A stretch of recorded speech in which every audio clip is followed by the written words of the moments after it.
detected before or not considered being dangerous before, and we think they are potentially dangerous. It's very hard to simulate kind of going forward in time an asteroid that's going to hit Earth because, well, the Earth is really small and space is really big. And then you have to have very exact parameters to shoot an asteroid that goes and hits exactly Earth. And then Simon had the ingenious idea of not even trying to do that and just launching the asteroids from Earth's surface and integrating backwards in time. It's very hard to make it hit. So you need a lot of calculations, which all end up in nothing. And the idea was then like, well, let's not do that. This is basically what NASA is doing. NASA is taking an asteroid, making multiple copies of them, shooting them all forwards in time, calculating their orbits, and then see what fraction sort of gets close to Earth. Not even hitting Earth, but getting close to Earth. And that they call it a potential impactor. So you calculate the solar system forwards in time for, let's say, 1,000 years. And then you launch asteroids from the surface as if they, if you go forwards in time, would fall on the surface. You calculate them backwards to today, and then you get your orbital parameters of today's asteroids, which you know will land on the planet. And those you can use as known impactors and compare with all the other asteroids in the solar system. Can simulations and AI, can those things fill in the gaps where perhaps telescopes and other imaging tools can't?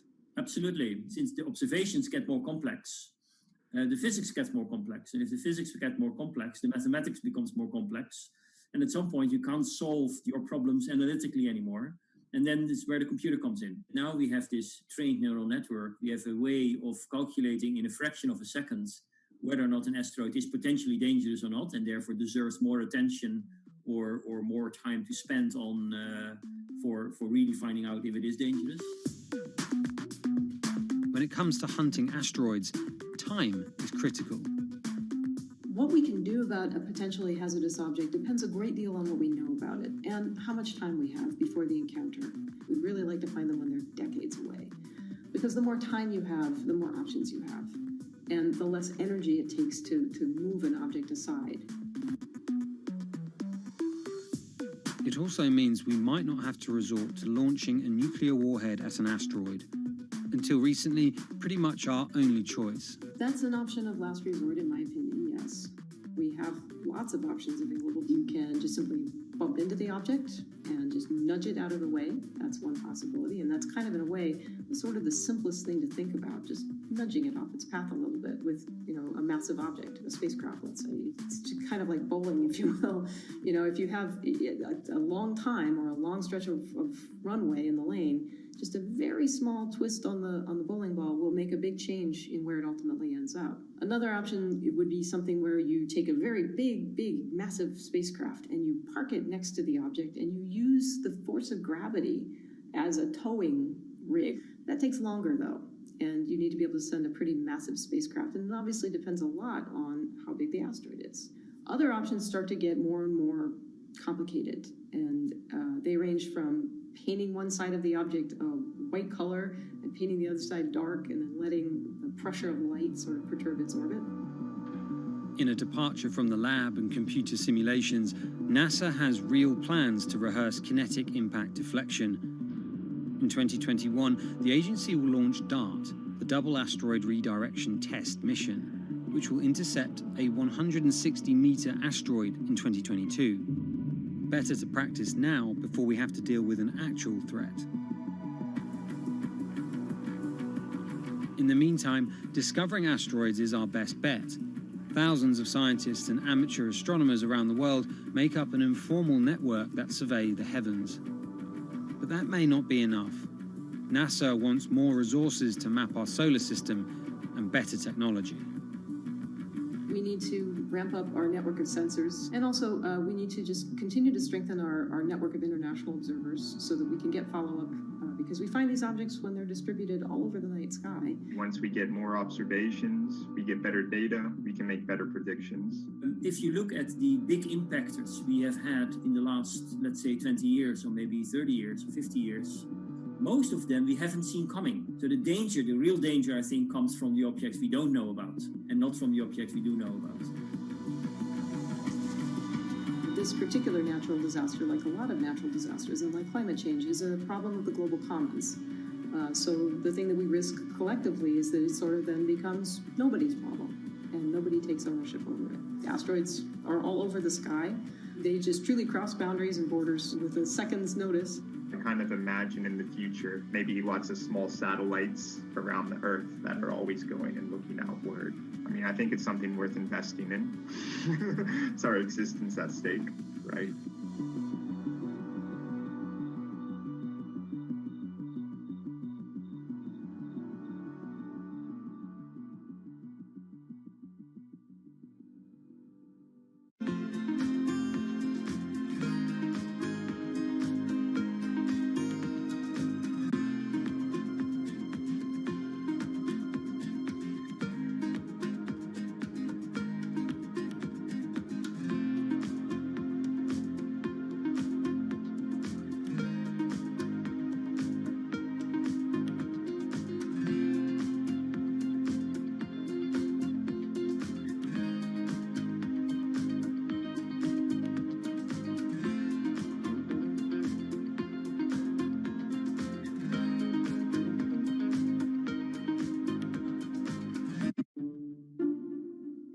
The pandemic has affected everyone in different ways. Some pass the time by baking. Homemade sourdough bread. Do I need to say more? Some chose to binge watch Netflix. It's your game.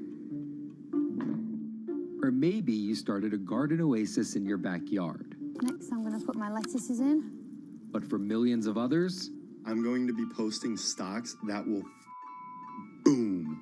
They wanted to uproot the financial industry. Let's just lock it on up and take $15,000. Here's a stock that can change your life. I see a stock going up and I buy it, and I just watch it until it stops going up, and then I sell it. I have gained over $3 million. I want some free money.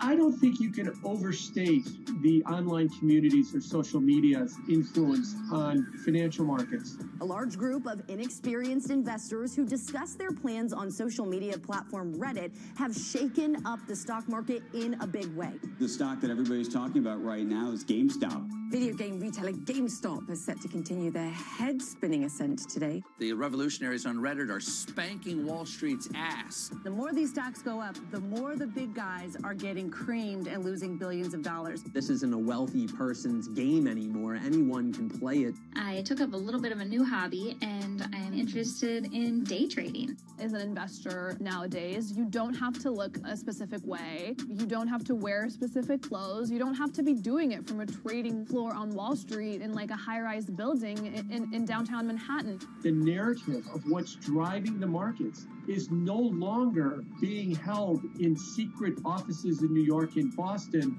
of privileged people talking to other privileged people. It's right out in the open. It's on Twitter, it's on Reddit. From brokerage apps to Discord channels and subreddits to TikTok finfluencers, one of the last holdouts in the world of disruption, finance is next in line.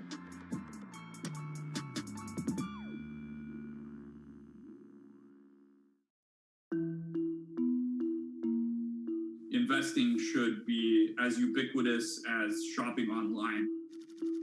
That's Vlad Tenev, the CEO of Robinhood, the online brokerage app, talking about how he wants his app to disrupt the world of stock trading like Amazon disrupted the world of home shopping. And I think that speaks to exactly the mission that a platform like Robinhood has, which is to democratize investing.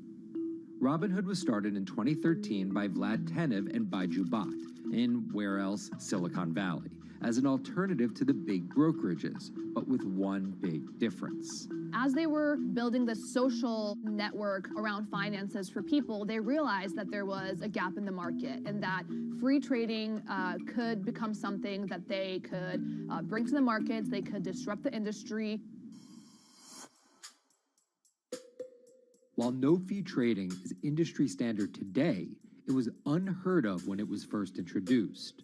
The online brokerage industry was really innovative when they came on the scene 10, 15 years ago, but they kind of stopped innovating where you haven't seen those commissions come down beyond $5 or $6 or $7.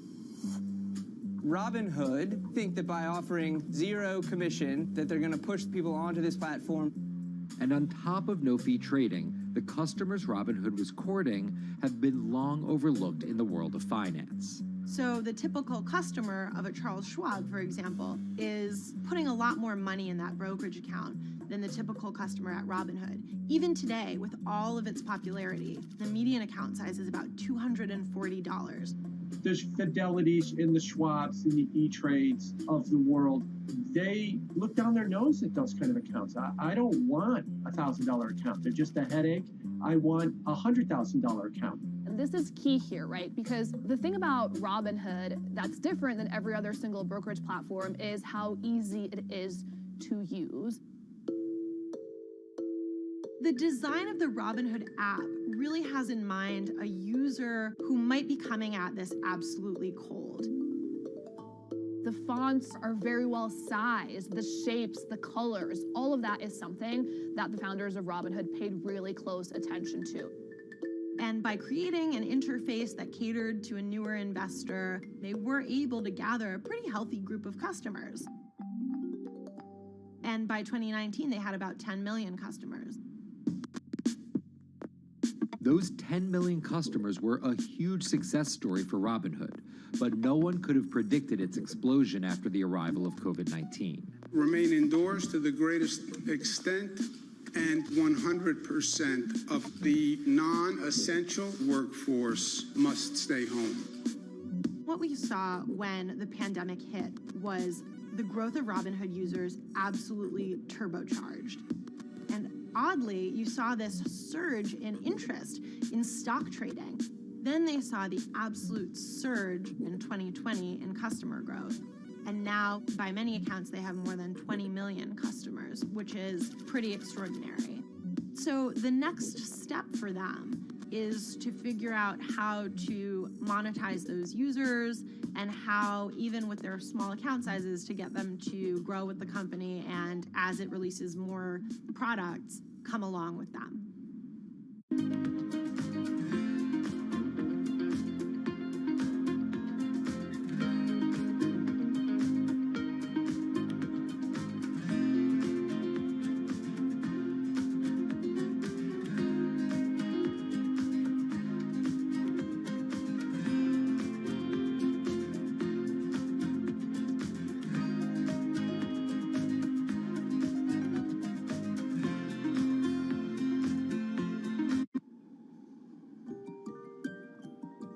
Robinhood would become one of the COVID economy's breakout successes.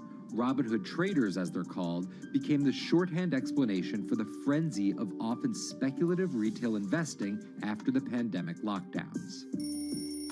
Kids wake up in the morning, they go on Robinhood. They're, in the shower, they check Robinhood. Kids are learning how the stock market works at 18 while they're at school, checking their phones in between classes because notifications pop up telling them what their stocks are doing that day. With these new tools, millennials and Gen Z are investing in the market in ways their parents could have never even dreamt of. That is sort of key when we talk about the divide between older and younger generations, is that the younger generation is exposed to so much more information and tools at their disposal to do what they want in the market. The older generations, you never had the technology or the cost structure that you could play the markets like you can today. So you were stuck with giving your money to a professional investor and paying them a fee to do it. When I speak to young kids, they tell me, I'm making mistakes, I'm losing money. I'm not a perfect investor, but I'm 18, and by the time I'm 30, which will be, 10 years from now, I'm gonna have interacted with the markets for a decade. And so it's a learning experience more so than anything else. And you can look at it and you can say, wow, that's risk-taking, that's dumb, but if you could possibly shave 10, 20 years off your working life versus adding 5 years, I don't think you can fault people for that. But Robinhood is only part of the puzzle. Sure, you can trade on it, but without research, information, and data, you're just blindly throwing darts at different stocks and hoping to strike it rich. Wall Street forever has always run on what we now call narratives or memes. People telling rumors to each other have been around for 100 years. On Wall Street, information is its own currency. Historically, either you had it or you didn't, and the people who had it had a huge advantage. In the past, those narratives and memes didn't have a network effect. It would be one person telling another person over the phone. In fact, when I broke into this business in the 80s, a lot of people used to complain that they weren't on the call list to get those ideas. Social media changed all of that. Fast forward to 2021, that's being done on the internet now. And that's being done on Discord and Twitter and StockTwits and Reddit. And the impact is very similar, but orders and orders of magnitude larger. As social media has played a bigger part in our lives, it's also played a bigger and kind of more important role in how people find investing ideas online and on these platforms. How do those ideas spread? On TikTok. Yes, that TikTok. Soon may the weatherman come to bring us sugar and tea and rum. People aren't just going to it for sea shanty videos. The personal finance hashtag on TikTok has garnered 3.5 billion views from its 1 billion monthly active users. By comparison, videos found under the cooking and health tips hashtag have 2.6 and 2.1 billion views respectively. The trajectory of Robinhood and TikTok were literally on par. What happened in the stock market this week? So the word of the week is expectations. Absolutely essential that you guys understand the risks of shorting. And Kayla Kilbride and Kyla Scanlon are two of those financial influencer TikTokers, also known as finfluencers. I think people still care about fashion, they care about culture, but it's also like there's this big behemoth thing called the stock market that we really don't know a whole lot about, and it's gatekept behind the industry. And so people like want to unpack that. And so my audience is, a lot of them are younger investors who are looking to hone their skills. Tech and write-up. Kyla and Kayla are two of the more, let's say, professional TikTok influencers. The Tesla ARK Bitcoin Biotech Risk Cluster. I've been trading since high school, and it was a really interesting way for me to fill out my decision-making frameworks and to think about thinking. And I think that the more that we can have people thinking about finance, the better that we're going to progress as a society. I think it's a huge gap in our educational system. If you're going to buy an option for a stock you think is going to go up, it's a call. So think of it like this. I made the options video where I was like, options are just like shopping. Rumor has it that this pallet's about to go up in price. So if I come in tomorrow, can I still buy it at said price? And a ton of women just like attacked that video and were like, you explain things so much better than my boyfriend or my professor, or like I could sit and listen to you all day. And I was like, this is what I was looking for. But TikTok's algorithm does not reward calm and measured videos about responsible investing. It rewards this. Watch this video for 30 seconds and you'll be rich for the rest of your life. I try not to say the A word, the ALGO word, because TikTok listens to us.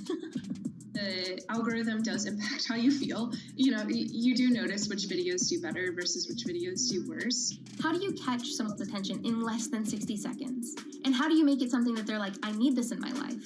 Nearly impossible to do that in 60 seconds. But the people who perfect it are the people that you're going to watch and going to stick around. And where people are sticking around? Reddit. And its nearly countless subreddits about finance.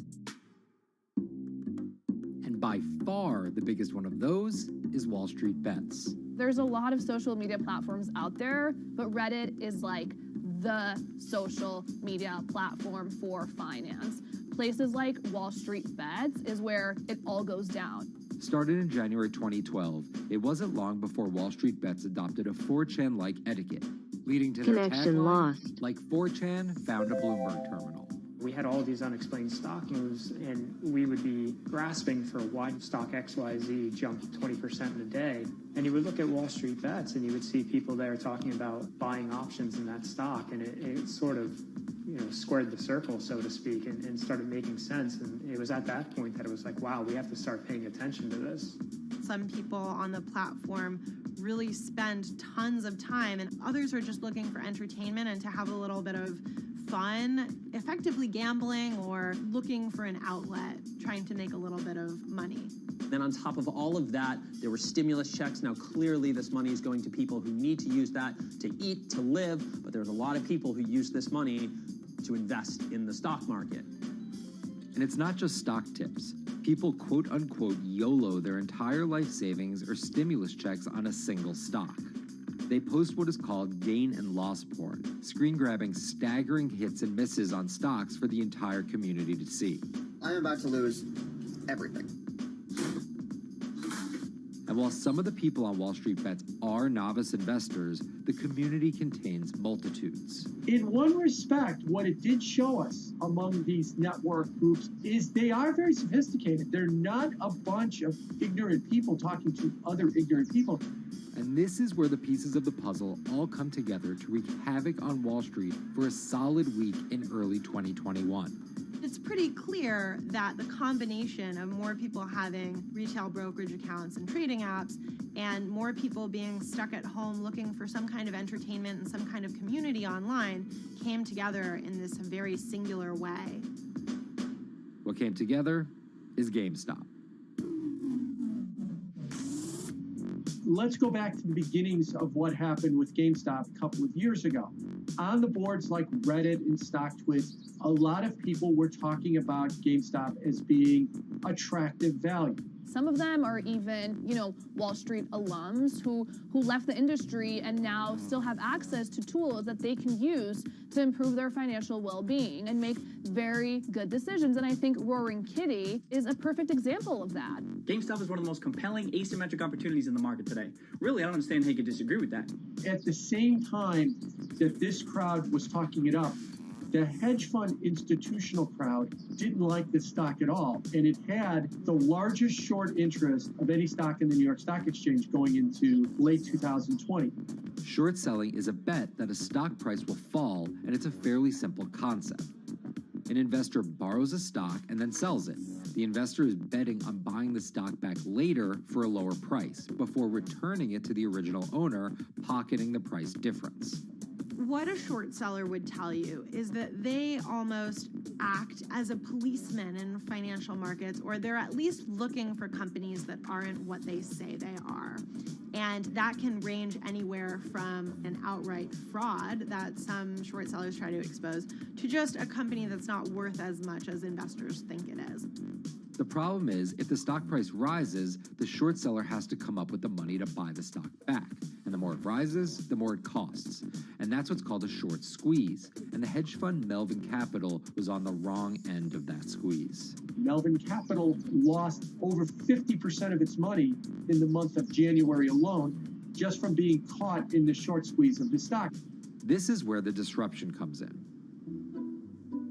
One of the most wild stories you're ever going to see. GameStop shares absolutely going nuts. In less than a year, the company's stock has jumped from less than $3 a share to almost $350.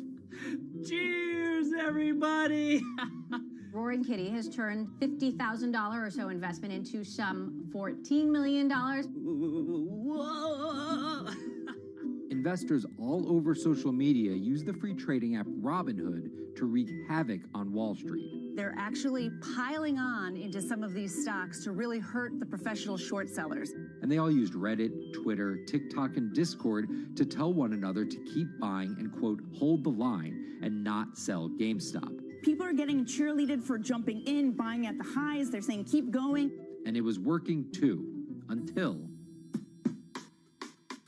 Thursday morning, the trading app Robinhood sent out this tweet. In light of current market volatility, we are restricting transactions, including GameStop. People were really angry. Robinhood was supposed to allow the regular people to play the same game these big boys are playing. But instead, we were all taken for schmucks, and they screwed us. Shares of GameStop are jumping again now that retail investors are being allowed to buy shares of the stock. But what we learned is that when people organize online, they have the ability to disrupt the market.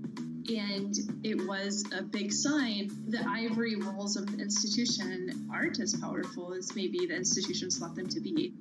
I don't know if pumping up GameStop was the best use of billions of dollars, but I think that as a signal to society, it was pretty interesting and powerful. The GameStop saga was so impactful that both Vlad Tenev and Roaring Kitty were called in to testify before Congress to clarify each of their roles in the saga. One thing that's emerged from the congressional hearings is that they're interested in how retail brokerages make money and whether they're keeping the best interest of their customers in mind. but it's pretty fuzzy as far as what they would actually do as a result.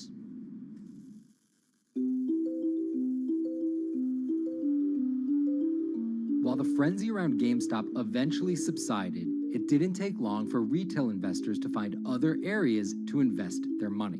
Take a look at Bitcoin going bananas over the weekend. Bitcoin forms a brand new all-time high. It was after GameStop started to drop that we saw Bitcoin really go up to over 60,000. How much further does this rally have to run? It's compelling to say that money shifted from one venue to the other. While correlation doesn't equal causation, there's a chart out there showing an inverse correlation on meme stocks going down and cryptocurrencies going up. There's definitely an aspect where people are making money on stocks and then moving, they're agnostic, they're not hedge funds. They can invest wherever the hell they want. It's a classic sort of momentum trade. They're going to wherever the winners are and they're willing to jump on and, ride it.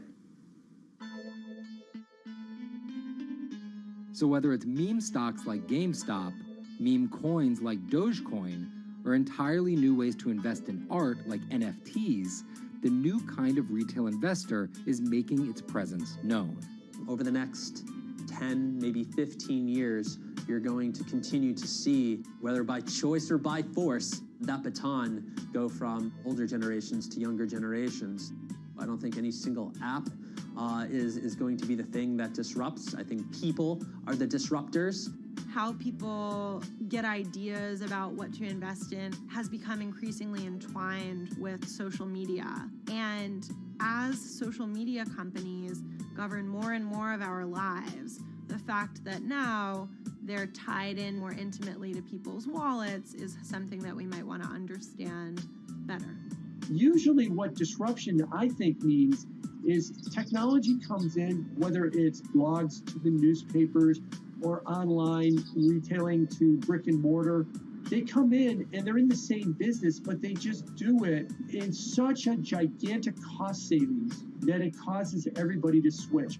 Well, that's the risk that happens here, is that it's so much cheaper to just manage your own money.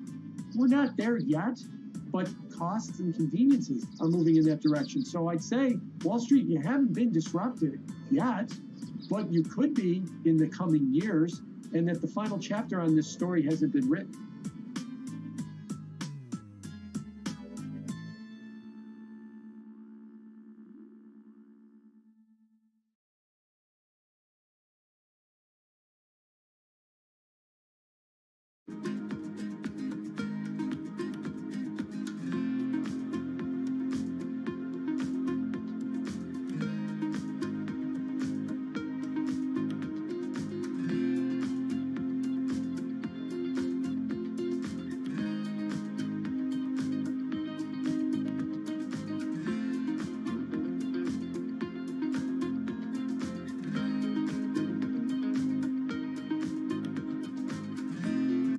Meet Bloomberg's own David Nicholson. Now, his happy place is out in the field, on the open road.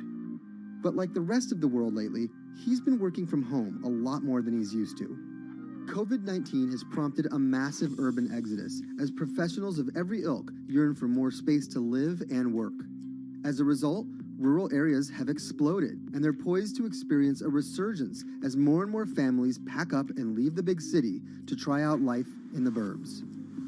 But there's one problem with that. Not all internet speeds are created equal.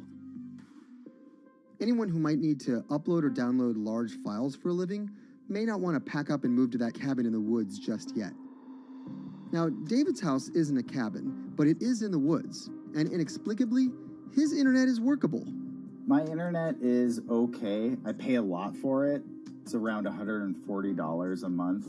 The download speed's great, and the upload speed is terrible, which is really bad for my work because I have to upload these massive files. But I'm definitely one of the more lucky ones in this community. Just a few miles down the road, my buddy has awful internet. It's usually under 2 down and under 0.2 up, so it's often unusable. Some days it's around 1, and other times it'll drop down to about 0.2, 0.3. I just want to be able to have internet at my house without having to go outside the normal ways of acquiring internet. It's really frustrating. We're literally miles, a few miles away from downtown, and it just cuts off.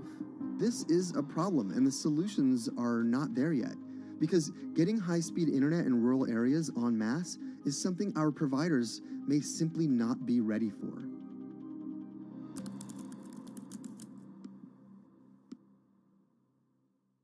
If your internet service doesn't have fast download and upload speeds, then you don't have high-speed harmony. You have.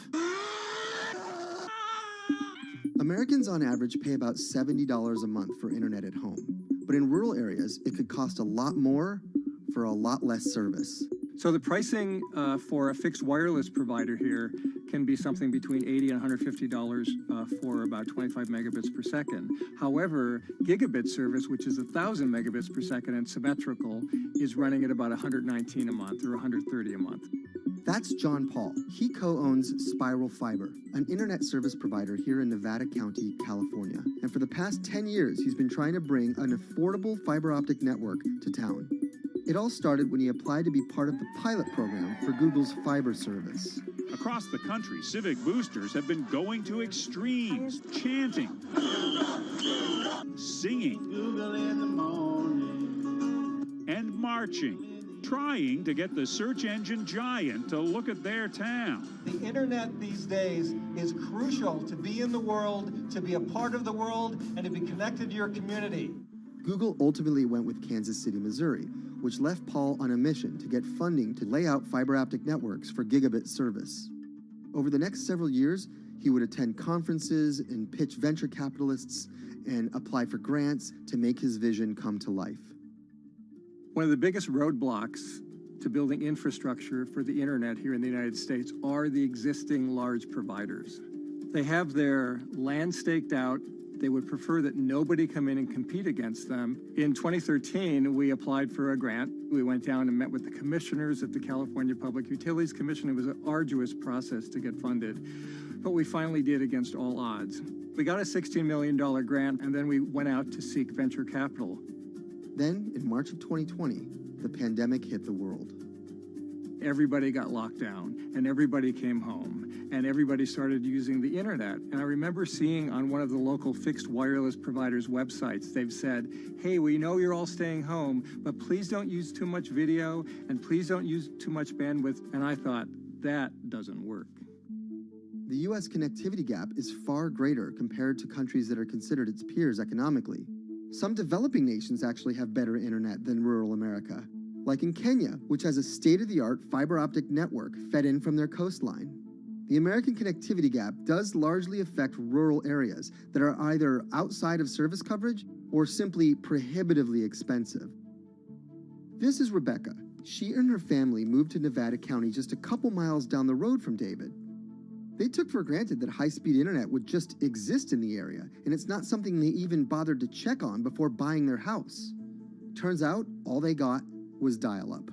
We wanted to move where we had a little more space, room for the kids to run around, just be out in the mountains a little bit more. Having come from a bigger city area where Wi-Fi is pretty readily available, we hadn't really considered that in our purchasing of the house, whether that would be an option or not. When school started, and now that we are remote learning with our children and we're doing everything from home, we didn't have the option to do that at our house. So every day when school would start, we'd have to pack the kids up and we'd go to my in-laws' home. They have a little cabin up in this area that does have Wi-Fi already. Rebecca's situation is the norm in rural America. According to data from the Federal Communications Commission, just 4% of urban Americans lack access to broadband internet.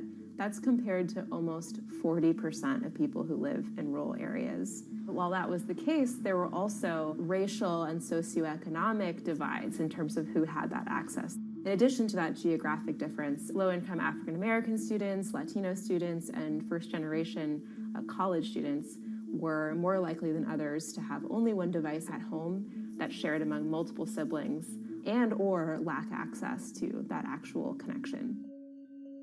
For most American towns, there's also a lack of competition, forcing internet prices up.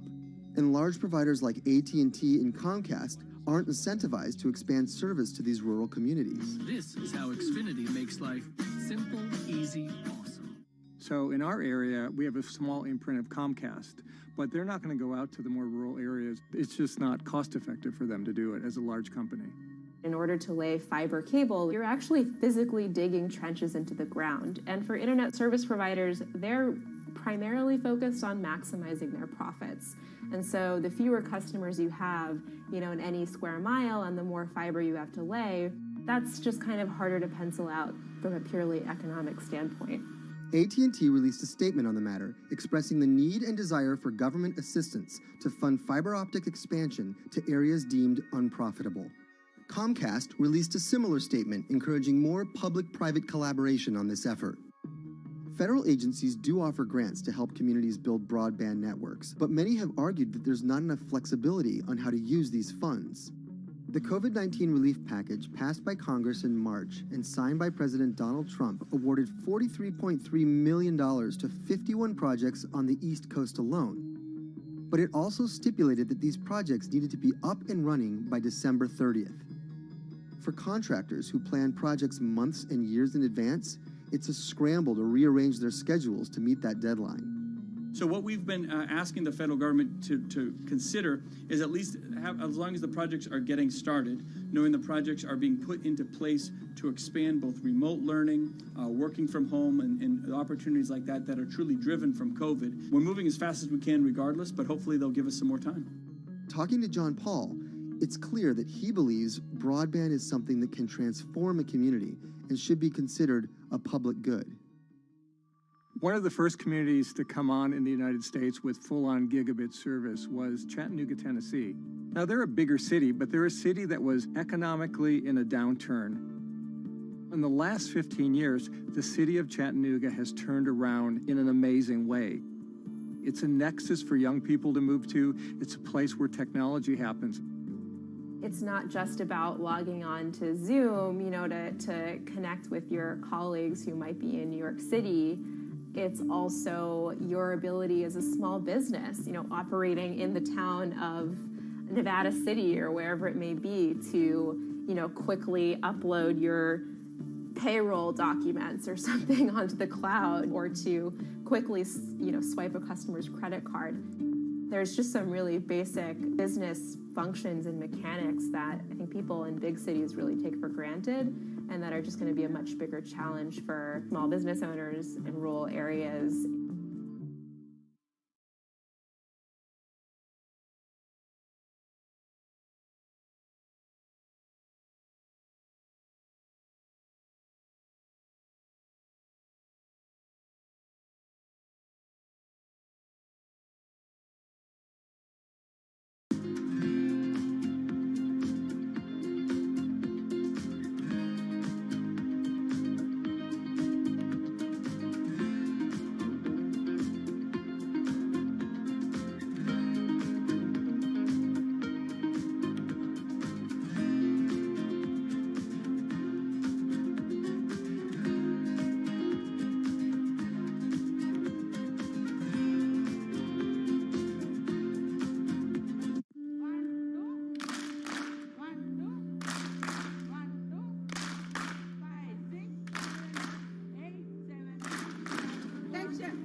Historically, the marginalized people, you call them as untouchables or Dalits, they have been kept away from the center of the knowledge.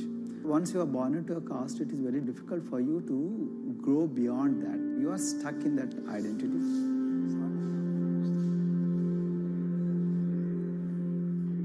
I think education is the best way of liberating them. So that's how I chose to work in education sector. The kind of education that we are giving to the marginalized people is going to change not just the fate of these communities in Telangana, but it is going to be the source of inspiration, source of hope for all the marginalized in this country.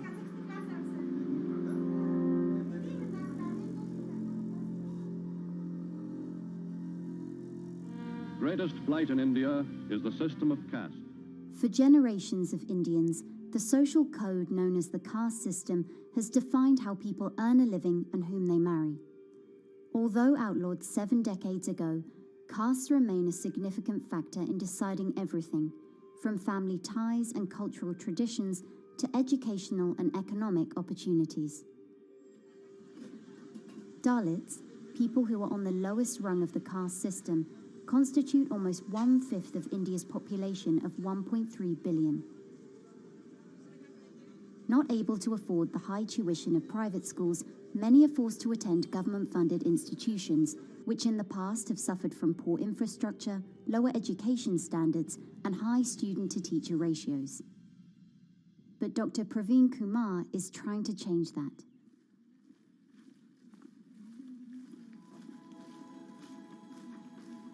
I am currently working as head of Telangana Social Welfare Residential Schools. So totally above 400 schools I manage. These are all residential schools for the students who are historically marginalized but talented and then poor. My friend also Of them, 60% are girls and then 40% are boys, because girls are more marginalized among the marginalized. Their voices are always suppressed. My approach to improve the conditions in the schools has been put your eyes and ears on the ground always. Talk to the parents, talk to the teachers, talk to the students, stay in the schools and then understand their problems, their challenges, both in classrooms and then the corridors and the dorms. Then go to the dining halls and see what kind of food they are eating, and then go to their homes and then what kind of food they are getting and what kind of challenges the parents have.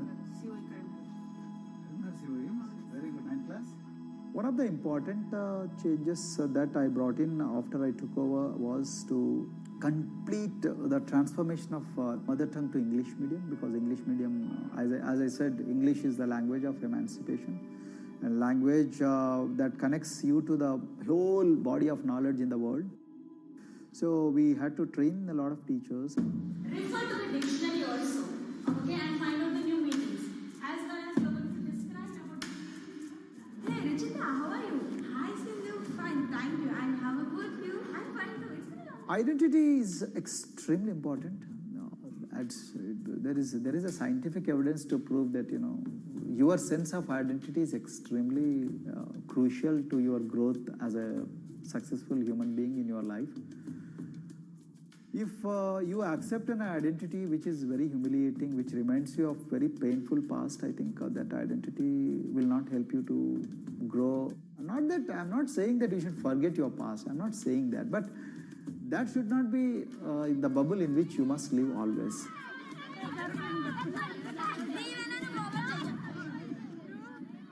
Sweros is an alternative identity. S stands for state, W stands for welfare, Aero, SW, and then Aero is Swero. So the idea is your dreams have to be skybound. So that is what we are trying to achieve by changing the identities. Like, you say, I'm a Swero and I aim to be a doctor. I am a Swero. I aim to be a top-notch engineer. I am a Swero. I aim to be a top bureaucrat of this country. I'm a Swero. I want to be a very good actor or, a musician in this world. So these are the positive images that are associated with the identity.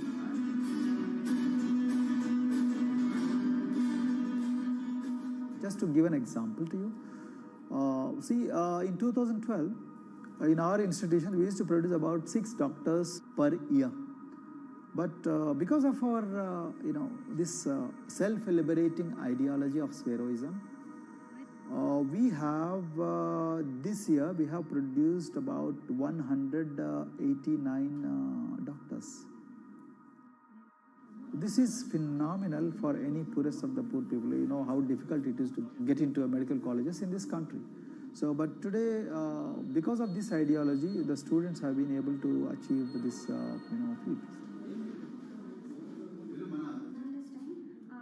Pujita has been a farm laborer, and her parents themselves are agricultural laborers. And then this girl used to sell vegetables, but thanks to the residential education institutions, She came to the Gauridoddi campus and then she toiled very hard for 1 year despite many problems.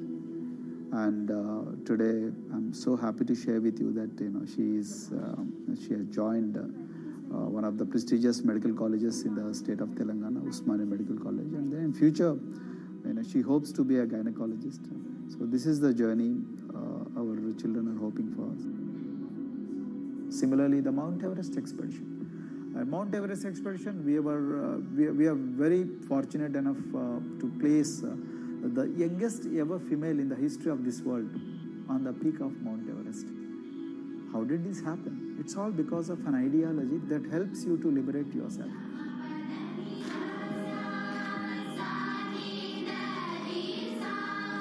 We brought a lot of extracurricular activities and most of them got institutionalized now. So for example, music. Similarly, the games. We have so many coaching academy. We have boxing academy, we have wrestling academy, we have handball academy. So we have, kabaddi, the traditional Indian sport. We have golf. We have introduced the golf also. Like golf is generally played by so-called rich people, but today even poorest of the poor people also are being trained in golf in our schools. Wow. So our intention has been to give all 360 degrees, type of opportunities to the students so that whoever is interested in whatever activity they can go and then do it. Break the barriers, break the fence, at least mentally, because poor people have been programmed to be victims, programmed to be subjugated, programmed to be on the margins, always, programmed to feel inferior. We wanted to change all that. There are certain games which are exclusive to rich people. There are certain languages which are exclusive to middle class and upper middle class in this country. To put it in one word, the sole aim of introducing all these co-curricular activities is to break the stereotypes which are recklessly imposed on these people. Their stereotypes Dr. Kumar knows all too well. Born a Dalit, his grandparents were labourers and access to the village well was restricted.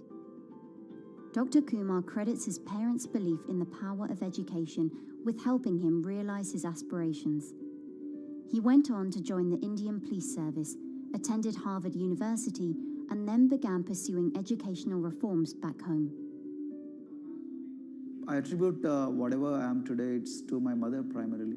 They educated me in the village, although there were no good schools. So then I stayed in social welfare hostels, the hostels which are managed by government for the poorest of the poor kids. I passed with reasonably good grades. Then I went to university and then I faced worst form of discrimination in the universities. Like there were, in those days I'm talking about, so the bathrooms and the toilets were exclusively meant for scheduled castes and scheduled tribes.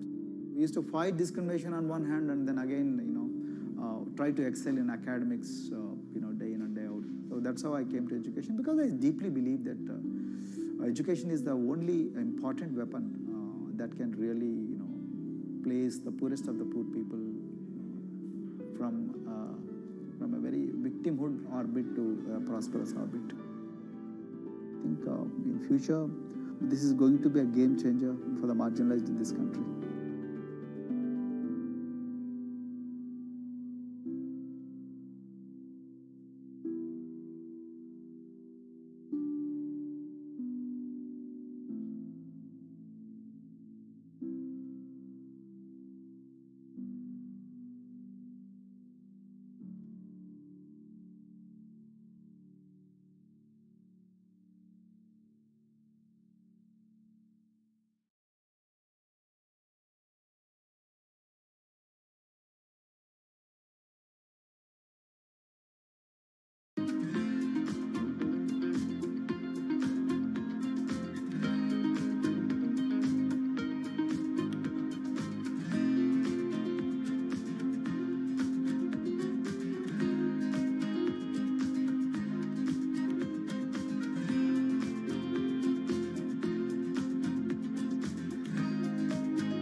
If you look at a thermal image of a city and and then compare that to a map of vegetation, you'll find that where there's greenery, the temperature is lower.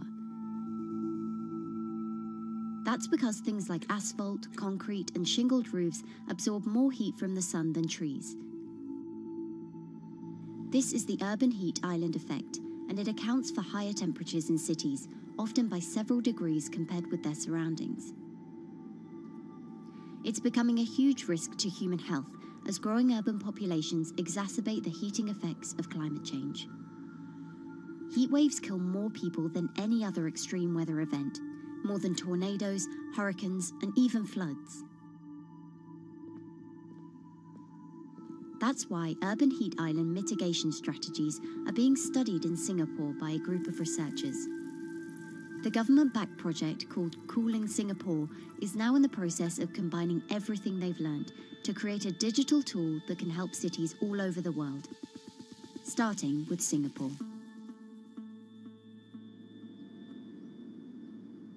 In Singapore, close to the equator, temperatures regularly rise above 32 degrees Celsius or 90 degrees Fahrenheit. And the city structures only make it worse. And that is also the case for Singapore, which is basically a concrete jungle, more urbanized, more developed city. And even in Singapore, what you have is a situation whereby there's a temperature difference of 7 degrees Celsius between the more urbanized and the more rural areas. The government has taken drastic steps to keep temperatures down. This is Gardens by the Bay, an award-winning park, and inside this greenhouse is a pleasant 24 degrees. That's because the dome, along with 24 nearby towers full of thousands of people, is chilled by what's probably the world's largest underground district cooling system. It uses a large central plant that cools water and then pipes it into banks, residential towers, an exhibition centre, shopping malls, and the city's iconic Marina Bay Sands hotel and casino complex. So one of the biggest perks of using this system for the buildings is that they can save 40% in terms of electricity usage compared to your traditional air conditioners. And with Singapore relying on natural gas for most of its power, this new system means emission savings equivalent to removing 10,000 cars from the city's roads. That has big implications for the rest of the world. If things stay as they are, more than a third of the world's electricity could end up being used to cool buildings and vehicles by 2050. As the world gets hotter, gets warmer, there is a greater need for air conditioning and as well as refrigerators, for instance. And the more people are buying these household appliances, the more energy usage they use, and they release heat more, and that then exacerbates climate change. It's a vicious circle. And so since 2017, researchers at Cooling Singapore have been identifying design solutions that reduce our need for so much cool air in the first place. One thing many cities have in common, and that's the importance of vegetation. That's a very important measure to mitigate the urban heat because of the shading effect, of course, and the psychological effects of the vegetation, and also because of the possible evaporative cooling effect of the vegetation. Vegetation can be, of course, on the ground floor in form of trees and shrubs, and you can walk under them. This is the so-called canopy layer that the vegetation forms above us. But vegetation can also go up the facades of buildings, and it can go to the roof of the buildings. Luckily, Singapore has been striving for the garden city feel for quite some time. It was a vision initially introduced by then Prime Minister Lee Kuan Yew in 1967 to make life more pleasant for people. And today, Singapore is one of the world's greenest cities in terms of urban vegetation. Kampung Admiralty, a community centre that contains health facilities and social spaces, now provides more green space than the plot of land it was originally built on. It's topped by a roofscape of staggered terraces covered in local plants, which functions as a community park, and a village green in the centre that contains farm plots for residents to tend to. Park Royal on Pickering was designed as a hotel in a garden that doubled the green growing potential of its site. There's now 15,000 metres of sky gardens, reflecting pools, waterfalls, planter terraces and green walls. And the government has big plans as well. Singapore actually has a plan to plant 1 million trees and add more green spaces over the next 10 years. It is actually a mix of wanting to reduce the urban heat island effect, but on the other hand is also to get the people to be more connected to nature. But it's not enough. The city-state has still been warming twice as quickly as the world average over the past 6 decades. That's why Cooling Singapore has developed a catalogue of other potential heat mitigation measures. When you try to mitigate the urban heat island effect in a city or in any building, in a village as well, the first place to start is by shading of the windows. You have to keep areas clear so that the wind can move through it. Water of a certain depth can act as a very good thermal buffer. If you have to construct heavy buildings such as high-rises, at least you can make the surface, the facade, less heavy, and you can protect it from direct sun penetration. You have to make sure that no combustion engines will be in the city in the middle, in the medium to long-term range. So ideally, the electricity production is outside of the city, and you bring just the clean electricity into the city. You can at least minimize the use of energy in the city, and you can start to slowly convert the roofs, the facades of the city into production areas for renewable energy. In Singapore, unfortunately, this is a limited option, but in the long run, it could produce up to 20-25% of the energy, of the electricity needed in Singapore if all the roofs and the areas in the buildings, on the facades would be used to do that. With so many different ideas, Cooling Singapore is also designing a virtual model of the city to test them out. It's called a Digital Urban Climate Twin, or DUCT, that will calculate how each element of the city's design will impact the urban heat island effect. That means we model not only the geometry of the buildings digitally, but also we model the transportation, the insulation, the temperature, the radiation coming from the sun, the weather, the local climate, the even very, very microclimate of the city, the water, the movement of people in the city. We can invent scenarios, we can design scenarios, test them before we actually build them, and if they test very well and we are sure that they will function, then we can start to build them and put them into reality.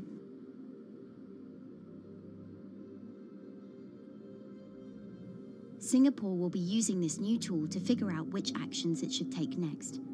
And the model can be applied to any city, whether it needs to keep heat out or keep heat in, which will ultimately save energy, slow climate change, and improve our quality of life.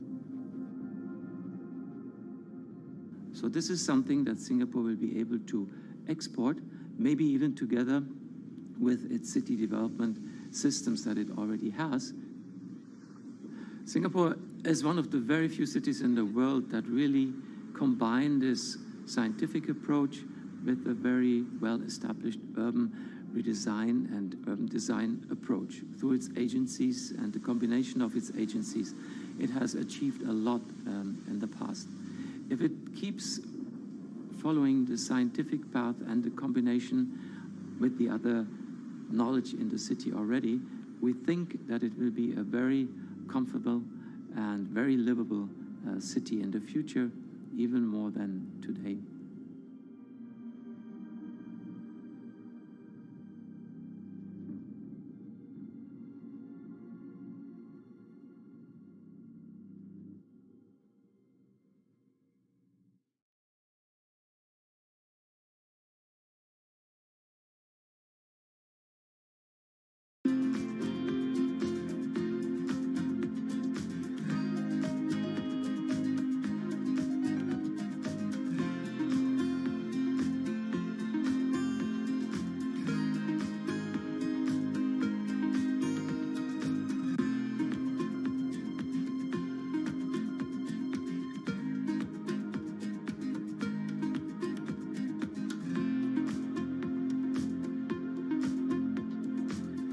Times are tough. Jobs are scarce. It's risky to be outside and around others. Seems like there's very few ways to make extra money during a pandemic. So I guess I'll just hunker down and binge social media until this all blows over. Wait, don't these people make money? How do these people make money?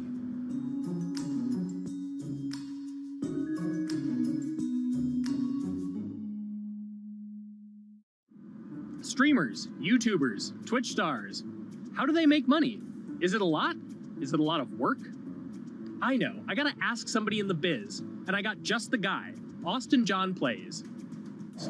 This is your full-time job now, right? As of November of last year, yes. This was always just kind of like a side thing. Like, any money that I made from doing my videos and whatever else, I never touched that because I didn't really think of that as being like real money. And then it started coming in more and more. And then it was like I hit my first day that I broke $1,000 and I was like, this is actually going to be money. How did the YouTube channel come to be? When the game Pokemon Sun and Moon came out for the 3DS, there was like things that I learned about the game, and then I wanted to just share that information with people. And at the time, I didn't have any way to capture a screen or anything, so I found like generic footage, and I kind of put it all together with so much editing. And that video got 6 views. And then 2 days later, I made another one, and that one got 12 views. And then I just started pumping out more and more content, and people were like, this guy knows what he's talking about. It really just started building on top of itself, and then it was like, my channel really focuses on tips and tricks. So I play a straight 18 hours, and I'll finish the game or get to about the 40-hour mark, and then I'll make my first video. While I'm going through, I have a giant notepad and just scribbles everywhere, and I make these notes of like the things that stumped me, so I know the things that may stump other people. What do you need to think about if you're building your YouTube channel? 1, you need to do something that you're passionate about. Not that you like, not that you think you're gonna make money on, something you're passionate about. The other thing is something that other people are passionate about. It holds a special place to them. And third is, it needs to be something that people are gonna seek out information on. In order to enter into the marketplace, you either need to be better than everyone else, you either need to be faster than everyone else, or you need to be more accessible than everyone else. And you can't be more accessible because it's already on the platform. Granted, if you understand how the algorithm works, which is very similar to Google Analytics, then yeah, you can have a little bit of a head start. But if you're not doing it faster, and if you're not doing it better than everyone else, then why should anyone watch your channel? So my income as a YouTuber kind of breaks down to 3 different ways. 1, which is the bulk of it, which is ad revenue.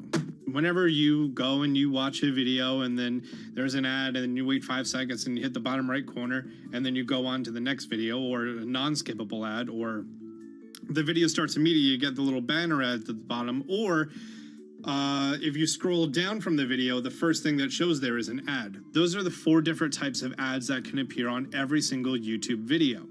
And all of them pay a certain amount. It varies on lots of things, like the country of the person who posts it, the country of the person who watches it, the time of year, where you are in the quarter, if there's anything going on with a reduction in ad revenue. Like, great example, COVID-19, companies weren't spending as much on advertising. So because of that, CPM went down.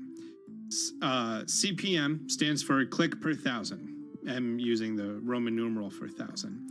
And that means that for every 1,000 views, you get a certain amount of money. Now, on low ads, when I first started off, my CPM was 30 cents. So every 1,000 views, I made 30 cents. But then once I signed with an MCN and I started making more quality content and more engaging content, some of my better videos and certain times of the year, I can see CPMs as high as $12 to $14. And there's a big fluctuation between, you know, if I post a video when there's no ads being spent, like January and February, that's the reason a lot of your favorite YouTubers and also TV shows don't post new videos in that time of year because ad rates are down. Why are they going to make content then? Instead, you're recording and you're bulking up for when ad revenue is higher. The second way that a YouTuber makes income is support, crowdfunding, things like that. When I first started off, Patreon was really the only option, but then they started rolling out supporters and members for YouTube channels. So whenever I have a live stream, you can click a button and then you can become a member, and then you get special icons next to your name. I believe they're called badges, or on any video, you can hit the join button, and that helps support the channel. And then the third aspect of that would be merch. And for me, my merch has been somewhat basic. In fact, I'm wearing one of my t-shirts from last year right now. You have to endure the times that your first video gets 6 views, that you post it on Reddit and they say, shut up, and then an auto mod bans you. You have to go through that, because until you go through that and you discover why you're doing it, you're not doing it for other people, you're doing it for yourself. If you're not loving what you do, then it's not worth it. Huh. So make a channel about something that I'm passionate about. Oh, sweet. I guess I can make the channel about that.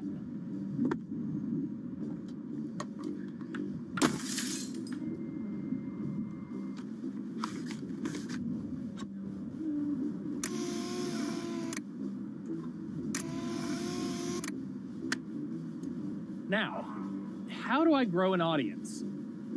How do I get popular? It's all about diversification, right? You have to have a massive Twitter following. You have to have a massive Instagram following. You have to have a massive YouTube following. Of course, you have to be on Twitch, which is the key platform. But basically, any way you can get in front of your audience, you can engage with your audience, is going to drive those clicks, which ultimately drives the advertiser revenue that you get back from all of these platforms. It's me and Dan playing video games and talking in a funny manner over them. They're not just people who are good at games, they're actually people who are good at online engagement, online entertainment, first and foremost. You have the right to remain stylish. Anything you wear can and will be used against you in the court of fashion. The streamer is either very, very talented at the game. The best player in the game is generally going to draw a crowd because people like watching people who are very good. On the other hand, they're either very, very good or funny, charismatic, whatever it is on that side. Oh, no. You know, it becomes more of a show where they talk about other things outside of the gaming world, and gaming becomes really just a backdrop and an excuse to engage with that audience. There were those weird, like, Ronald McDonald, like, straight to VHS movies. You remember those? I'm personable, I'm chatty. I would kind of, you know, when boring things were happening in the game, I would ramble on about, you know, movies I'd watched or books I'd read and, you know, or conversations I'd had and stuff like that. And so I think being personable was a big part of that. It's not just getting on and playing games. It's getting on and being an entertainer. You are putting on a show. All right, now let me go ahead and grab the samurai sword that every gym has. Okay, he's dead. To have a larger audience and to have that audience, I think, stay with you, you have to bring something extra. You know, you have to find your niche. You have to find what works and what connects with the audience and what makes them laugh and what makes them keep coming back. You gotta make it a little more exciting, all right?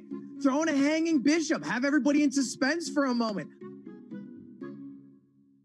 I think the real most important thing is to just get used to being on camera. Like in any sort of performance thing, is get used to talking on camera.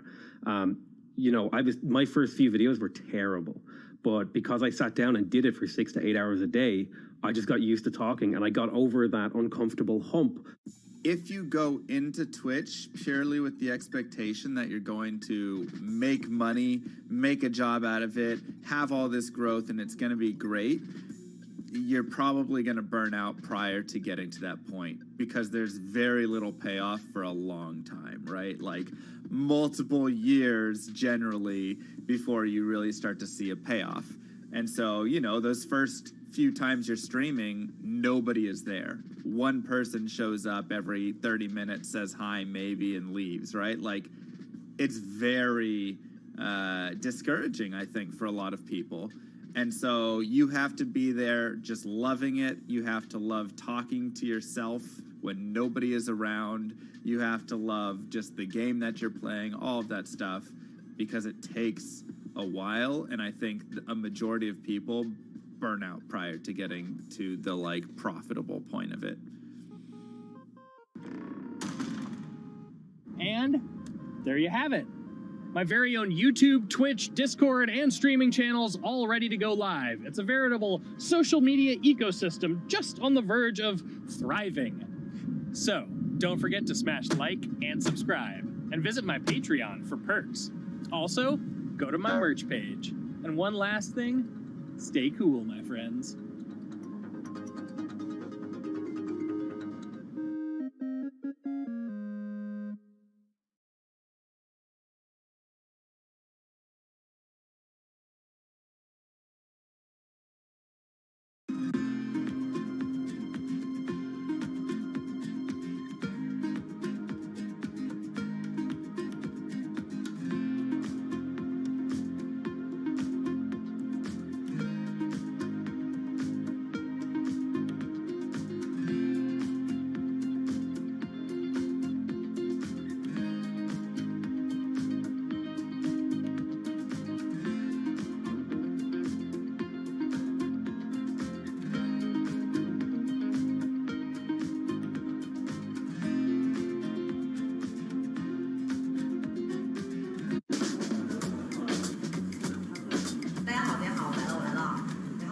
This is live stream shopping, one of the hottest trends in China. Every night, tens of millions of people watch live shows hosted by influencers like Via and buy the products they recommend. On e-commerce and social apps like Taobao and Douyin, the sister app of TikTok. 我觉得已经改变了大家的购物的方式。其实各种各样的产品，哪怕你不买，你也可以来看。当然，你看了，你就有可能会买。It's not about, only shopping. It's about the experience. It's about having fun. You got to see 3D. You got to see in some kind of action. It's almost like a theater act. The internet craze has taken over China. By the end of 2020, the country had almost 400 million live stream shopping users. China's live stream e-commerce market has also grown dramatically, with an estimated value of $161 billion in 2020. It's becoming popular outside China as well. So, is live streaming the future of shopping?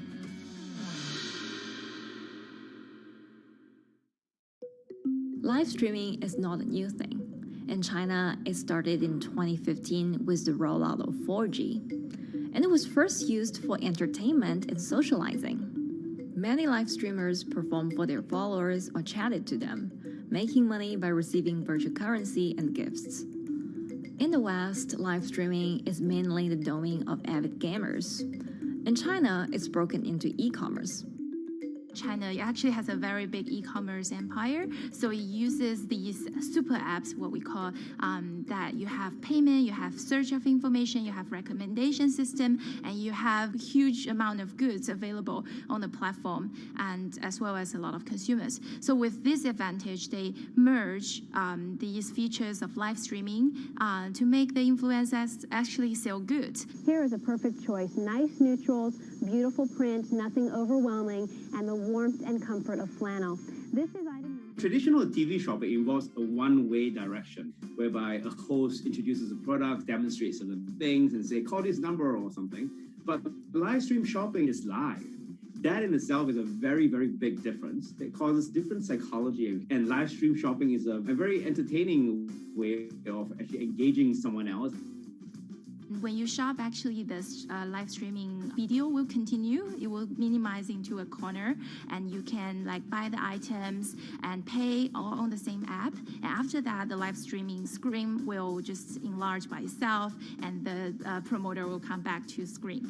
So it's very convenient. Taobao, one of China's biggest e-commerce platforms owned by tech giant Alibaba, added a live streaming function in early 2016. In the following years, other e-commerce and social platforms like JD and Douyin also integrated this feature. 开头的时候还是有很多的挑战的，对画面的这个流畅，然后是否能够很真实的去还原商品，它其实在这个上面是有很高的这个门槛跟技术的这个卡口在的。不管是我们的这个用户的接受度，还是商家的这个上手的这个难度都很高。但是这几年下来，基本上难点在不断被突破的。Over $70 billion worth of goods was sold via live stream on Taobao in the year through March 2021. Latest surveys show that over 60% of live stream users in China were watching shopping shows, and over 65% of them shopped at least once via live stream. In 2020, live stream shopping got a huge boost during the pandemic, when millions of people were in lockdown and many retailers were pushed online. People, during the lockdown, felt like there's a need for more social interactions. This live platform creates an interesting kind of environment that gives people the sense that I'm actually interacting with you. And then live stream shopping brings in a lot more variety of things that people could buy and satisfy, the sense of like losing control, especially during the pandemic. At the heart of this craze are the top influencers who have tens of millions of followers and sell products worth millions of dollars every night. They often use their star power to get bargains from retailers, which in turn boosts their own sales and influence. So if you think about China's live streaming, you have to know the king and queen of the influencers. The queen of live streaming, Via, she is actually having the biggest viewership and the biggest sales volume for a long time on Taobao platform. She can sell everything from like Gucci sunglasses, lipsticks, homes, and cars. One time she offered her followers to go on a Tesla ride with her, and she even, for once, sold a rocket launch in her live streaming room for 40 million yuan. The king will be Li Jiaqi, more widely known as Lipstick's brother. He used to be a cosmetic sales before he turned into live streaming e-commerce, and he knows a lot about the cosmetics. So he's the one that will actually put the lipsticks on himself when he's on the show. Top live streamers like Via and Li Jiaqi have become celebrities in China and can earn millions of dollars a year. Although not everyone can be as popular, mid-ranking live streamers like Tiffany still earn a good income through sales commissions. 如果说单从收入方面来讲的话，那主播的收入是比普通的工作要高很多。但是呢，主播这个工作时刻对身体，包括对精神都有很大的一个考验的。就是每天需要集中精力，然后长达5-6个小时，这种状态是很累的。而且这5-6个小时的话，你是脑子是不停的，然后嘴巴是不停的，然后手也是不停的，眼睛也是不停的。像我们做主播，不是说单一的只做直播一件事情，然后还会有选品的一些工作，然后还会有一些其他的事情排在里面，其实是没有个人生活的。那我觉得增强粉丝影响力的话，不是说某一件事情。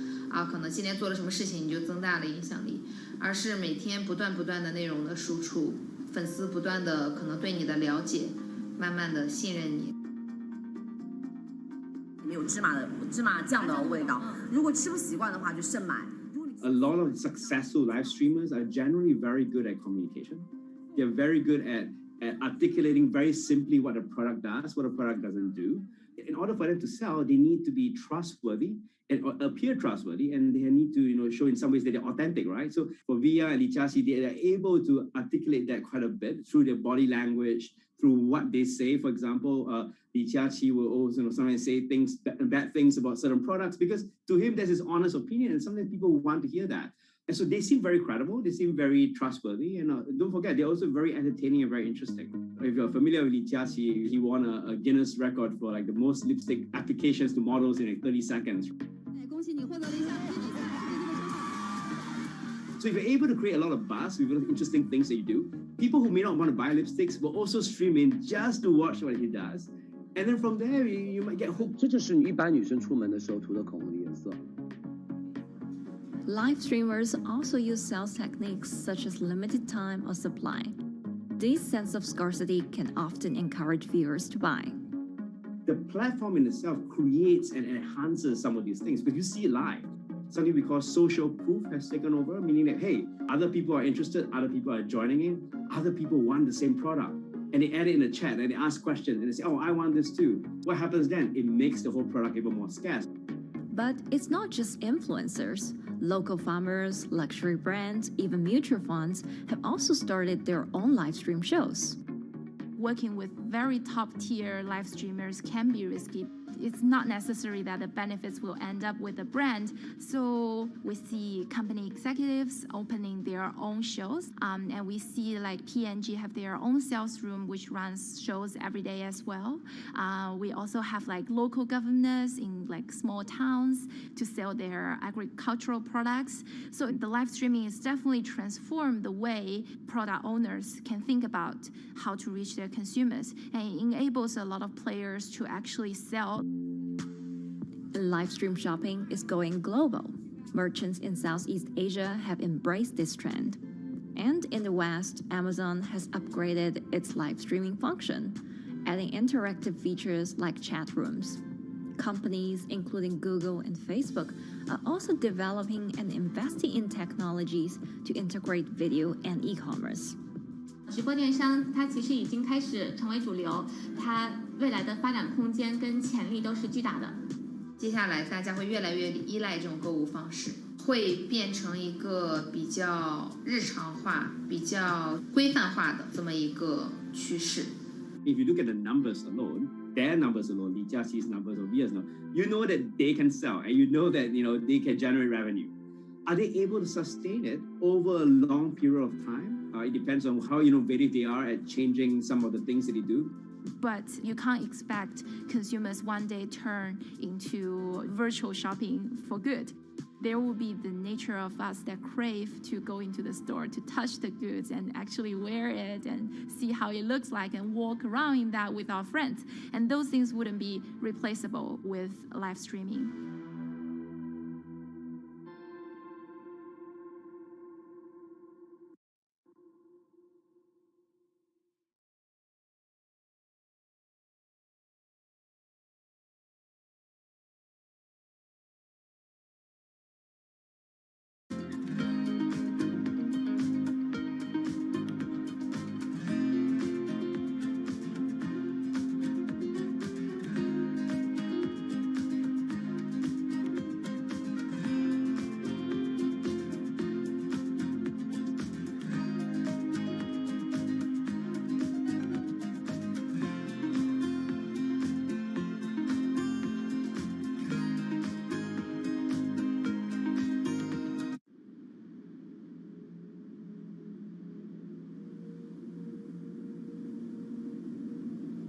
You could imagine that the oceans are actually the largest battery. We're storing huge amounts of energy in the oceans. The wave motion can be very deep. It can extend down several hundred meters. And once it gets to the near shore, from about 50 meters, the whole water column is moving backwards and forwards.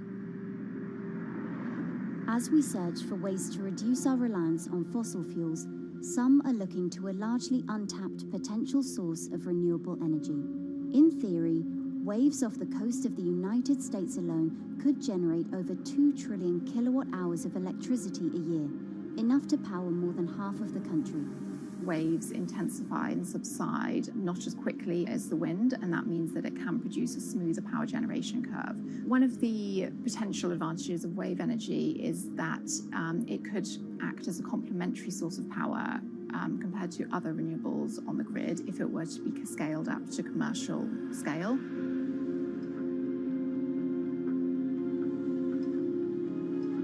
For decades, engineers have been trying to convert wave energy into electricity, but a host of technological and financial challenges have complicated their efforts.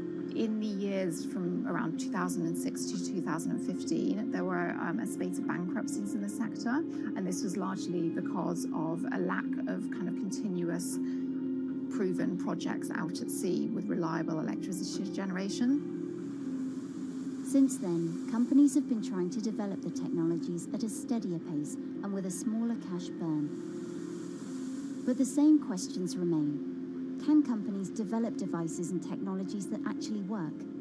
Is wave energy just a novelty or something that can become a major renewable energy source?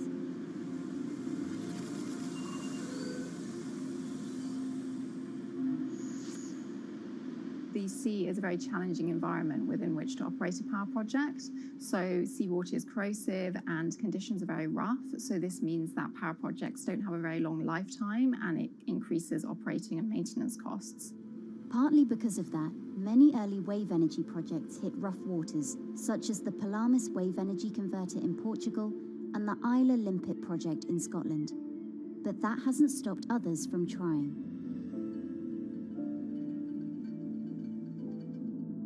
Companies are focused on testing projects out at sea, proving their durability, trying to raise capital and bring down cost. The sector hasn't really converged around one single technology design, and companies are kind of undecided about which design works best.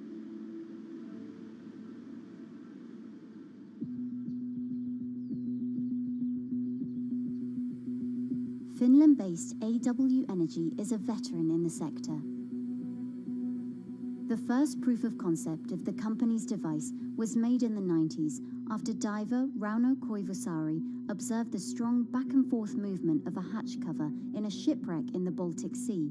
The waves are generated far from the coastline, so the wind blows on the surface of the water, causing the water particles to rotate, and that rotation extends deep down below the surface, and the waves can be very long. They can be several hundred meters long.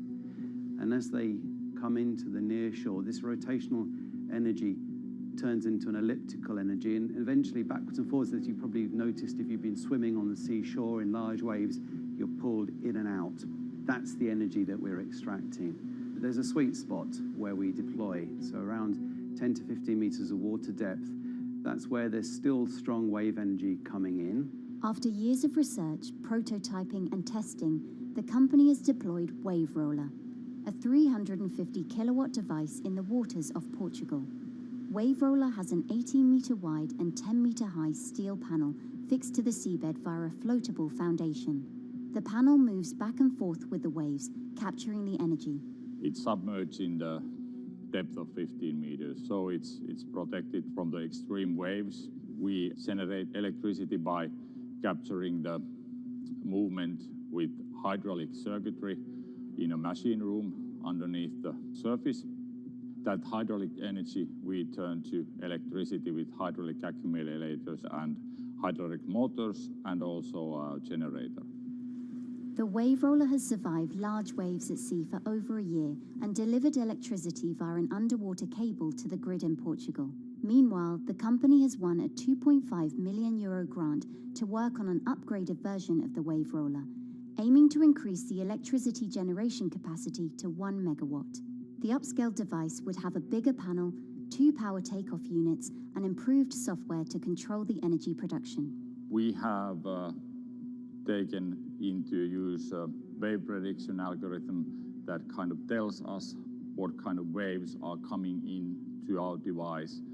That gives us few seconds to prepare for capturing more energy, and the difference in that is significant. Our future plans are to deliver technology around the world. So I'm hoping we can be working on delivering technology to projects in Asia and also in the American continent as well.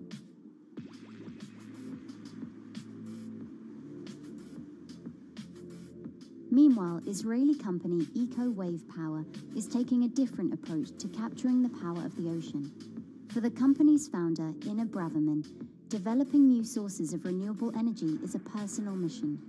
I was born in Ukraine in 1986, and 2 weeks after I was born, the Chernobyl nuclear reactor exploded, causing the largest in history nuclear disaster. I was one of the babies that got hurt from the negative effects of such explosion. I had a respiratory arrest and a clinical death. Luckily, my mother, a nurse, approached my crib on time and gave me a mouth-to-mouth resuscitation, which saved my life. I got a second chance in life and decided to do something good with it. Growing up, Inna wanted to be a politician to positively change the world.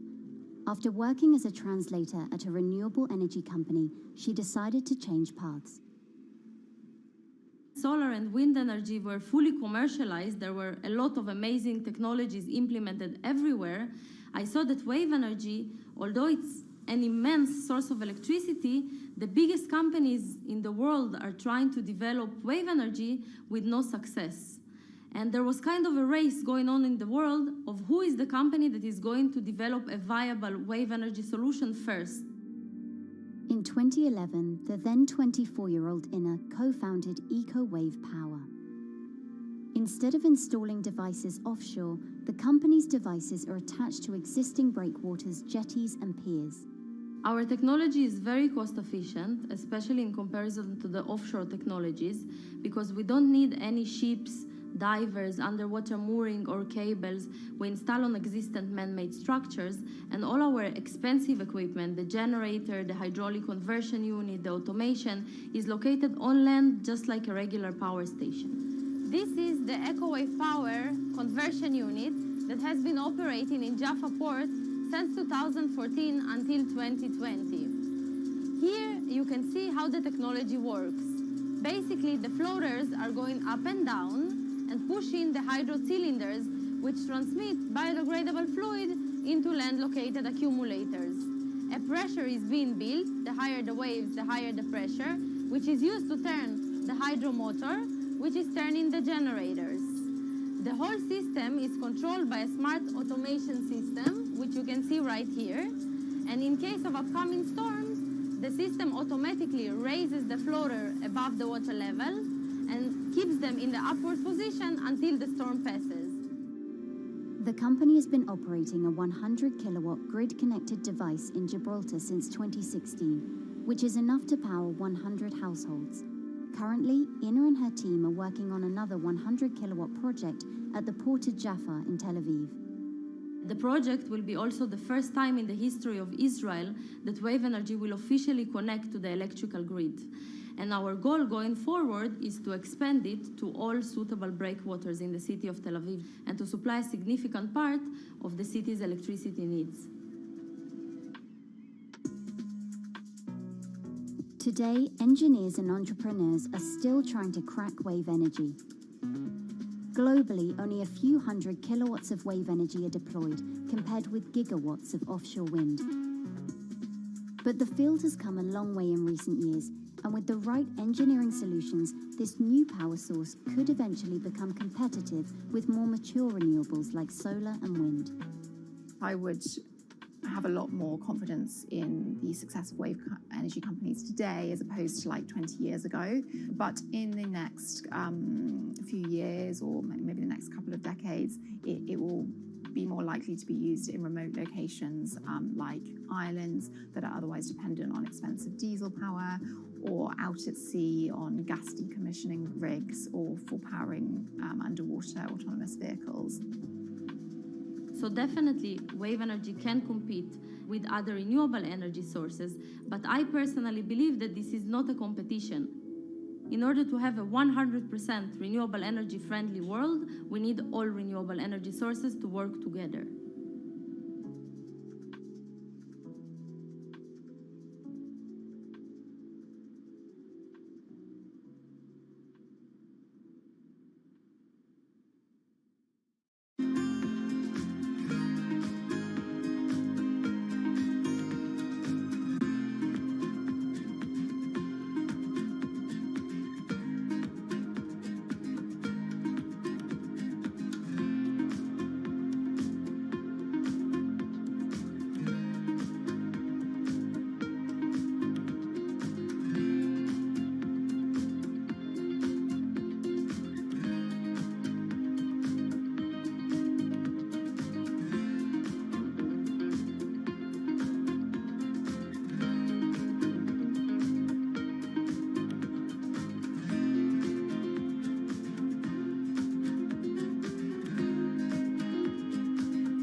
people from?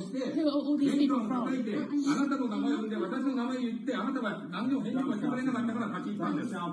So can you please tell me? I'm not going to... please wait. You know, I've covered a lot of companies. I've covered a lot of Machiavellian companies where, you know, people play rough. I don't think I've ever seen anything on the scale of Nissan. He is making you, but you aren't from this side. I mean, it's corrupt. One of the most dramatic elements was Ravinder Passi's home being raided by court officials in Yokohama. You scared my wife. You scared my children. I worked in Nissan for 16 years. So Rav Passi's journey into the darkest recesses of the Japanese corporate world started when he was the general counsel, the highest corporate lawyer position in the company. In the past few minutes, Nissan has revealed that its chairman has been arrested after allegations of serious misconduct. He was tasked with investigating Carlos Ghosn. And he was told, conduct an internal investigation and get to the heart of the matter. And then along the way, he started to notice serious conflicts of interest. He is one of the few people who knows an extreme amount of detail regarding the alleged crimes by Carlos Ghosn.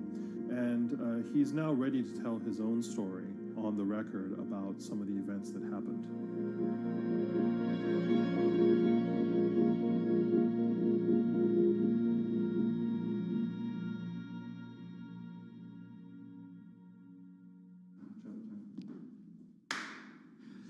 My name is Ravinder Passi. I'm the former Global General Counsel of Nissan Motor Co. Limited. And you could say, yes, I had a front row seat in terms of what was going on. When Carlos Ghosn saved Nissan years ago, he was depicted in Japanese comic books as this hero, and now maybe we'll see comic books where he's the villain. In corporate Japan, Nissan was quite an unusual company. It was led for 2 decades by a non-Japanese executive. Well, Carlos Ghosn was a hero in the Japanese business world. If you had a global business celebrity in Japan and worldwide, it was definitely Carlos Ghosn. In a country with few foreigners at the top, he stood out. But over the years, he saved Nissan from bankruptcy, allied with Renault and Mitsubishi, and turned the alliance into one of the most competitive in the world. Yet as the years went on, you know, I think his ambitions changed a little bit. He started thinking about legacy plays, and one of them was to really tighten the alliance between Renault and Japan. And unbeknownst to him, there was a contingent of senior Nissan executives that were really felt threatened by that move. They really thought that they would lose complete control of the car company, and even in the government, there was probably a little bit of anxiety about a national champion in the auto industry falling under full-blown foreign control. Carlos Ghosn was an auto industry leader, respected by many in Japan. Now he's in jail. The arrest of Carlos Ghosn came completely out of the blue. This was in November of 2018. He was coming to Japan on Nissan's corporate jet for a regular executive meeting, and he was met on the tarmac by Japanese authorities who whisked him away to a jail and charged him with financial misconduct crimes. So what happened was that a power struggle ensued inside the company, and somewhere along the way it was criminalized. By that I mean that there were allegations leveled at Carlos Ghosn about the way he reported his pay to Japanese authorities, the way he handled money inside the company, that in other contexts might have been a board action, might have been handled internally. A number of executives at Nissan decided to take this difference and take it over to the Tokyo prosecutor's office, and that unleashed a chain of events that would shake the entire auto industry. So after Carlos Ghosn was arrested, Nissan launched an internal investigation into the events that led up to his arrest. So Rav Pasi was tasked with investigating Carlos Ghosn, and he was told, get to the heart of the matter, find out what Carlos Ghosn did wrong and bring it to our shareholders. Yeah, it's really complicated because you had various things coming out of the weeds. 2018, the investigation has started, and we become aware of matters in terms of conflicts, actions by certain individuals that cause some concern because things might not quite be what they seem. So in our story, we really took a close look at Harinada and his role in Carlos Ghosn's downfall. Harinada is one of the most fascinating figures inside Nissan. He's also a lawyer. He's originally Malaysian. Hello, Mr. Hari. And he had a meteoric rise through the company and became very, very close to Carlos Ghosn and other top figures. He had a front row seat at all the major strategic deliberations at the company. And when he discovered that Carlos Ghosn, as his final legacy play, was going to tighten the relationship between Renault and Nissan, he made a decision to go against Carlos Ghosn. And he became one of the key figures that decided that Carlos Ghosn had to go.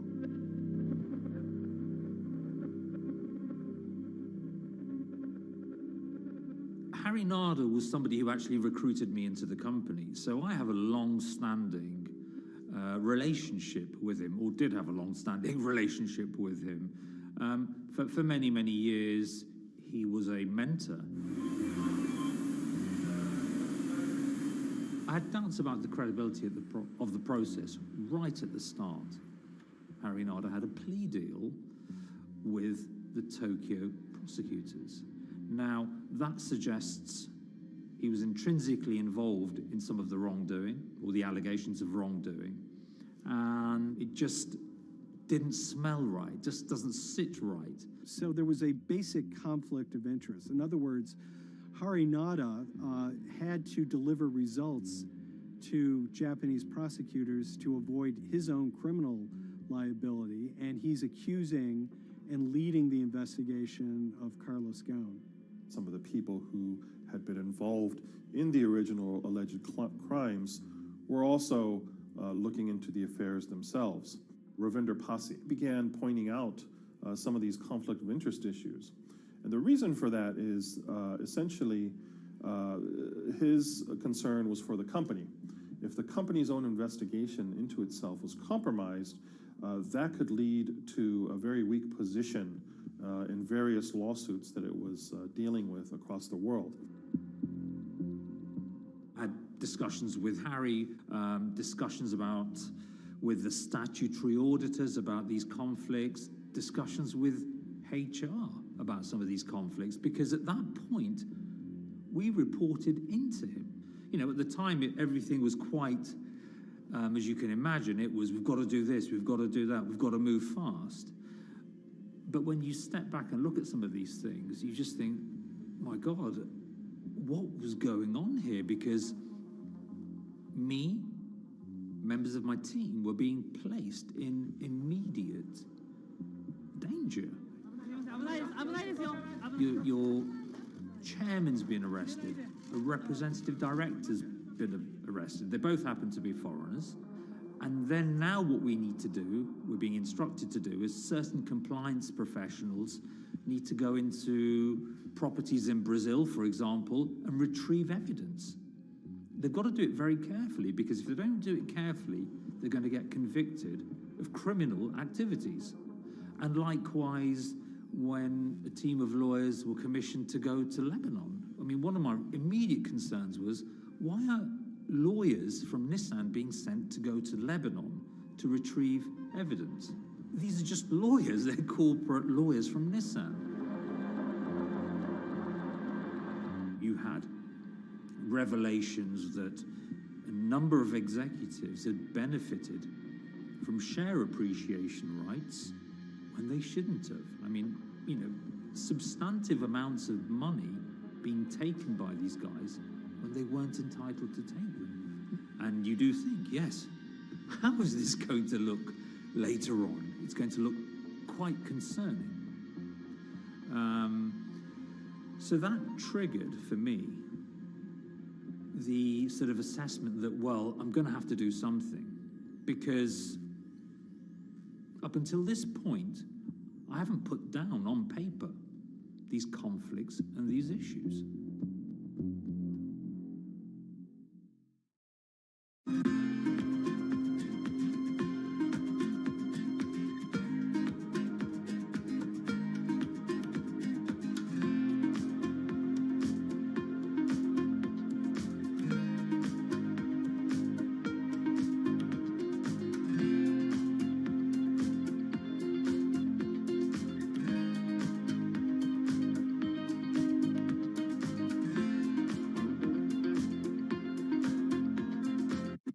So Rav Pasi makes a fateful move. He writes this letter to the board listing every suspicion he has in great detail, backed up by evidence, backed up by memos, of why this internal investigation had serious problems.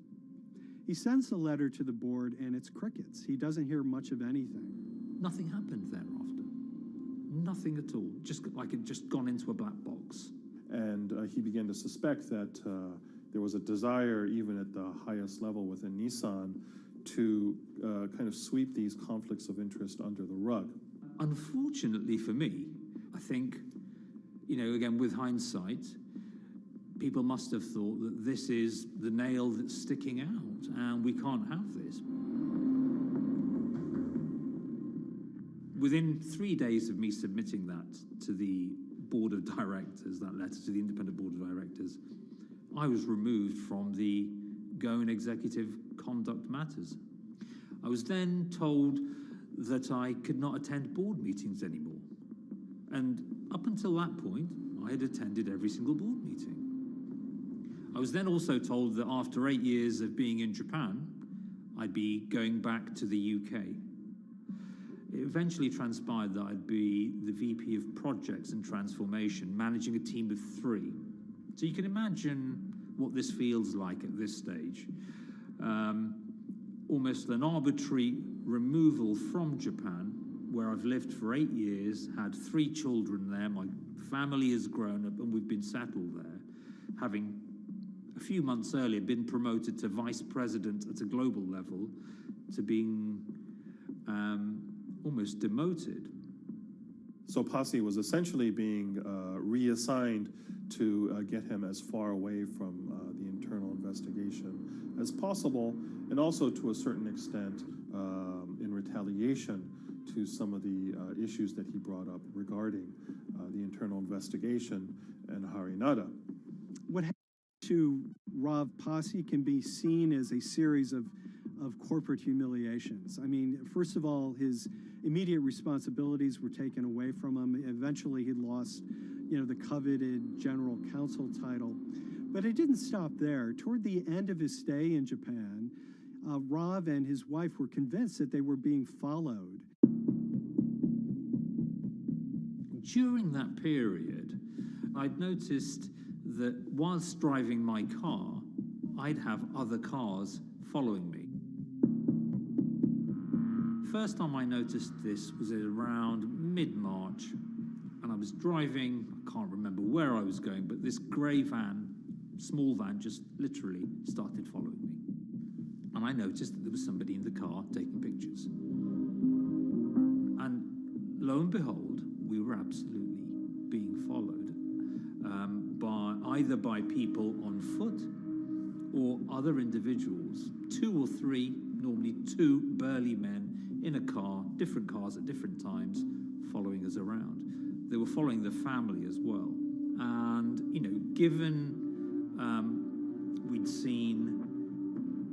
I'd seen the Nissan security department behave in a very, very egregious manner with others in terms of following and surveilling, I was very concerned as to what they were doing and who they were giving this information to. Because if they're giving this information to the authorities, you do think, why? What's going on here? I mean, this is just not normal behavior. And this all culminated in a rather dramatic event in the middle of 2020. Who are you people? Where Nissan had hired a legal team and had obtained an unusual court order from the district court in Yokohama to basically do a search of his home and seizure of his corporate laptop and phone and other documents. If you don't let us in now, we have to break this key. So it's a pretty extreme way to treat someone who'd spent 16 years at the company. These people have all come in. We don't really know who they are, apart from the fact that I've been shown a badge that says the Yokohama court. And they're here to recover a laptop and a mobile phone. It was even more weird because I'd highlighted to the directors that certain Nissan executives were trying to recover this laptop and this phone whilst I was still in Japan. And I was very concerned because it had evidence on there that related to misconduct matters and other forms of inappropriate conduct. It was just another form of intimidation, another form of harassment, forcing me almost to leave the company and the country.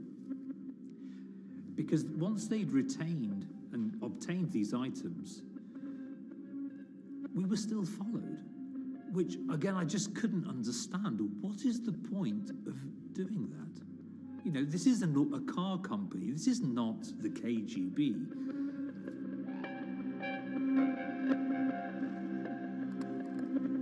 I think it's fair to say that Rav Pasi didn't have full battlefield awareness of all the intrigue going on at Nissan. I mean, Hari Nada is interesting because he's both charismatic and charming, and one of the most brutal corporate infighters one could ever run across. This is a confidential company email, right? You should not have this.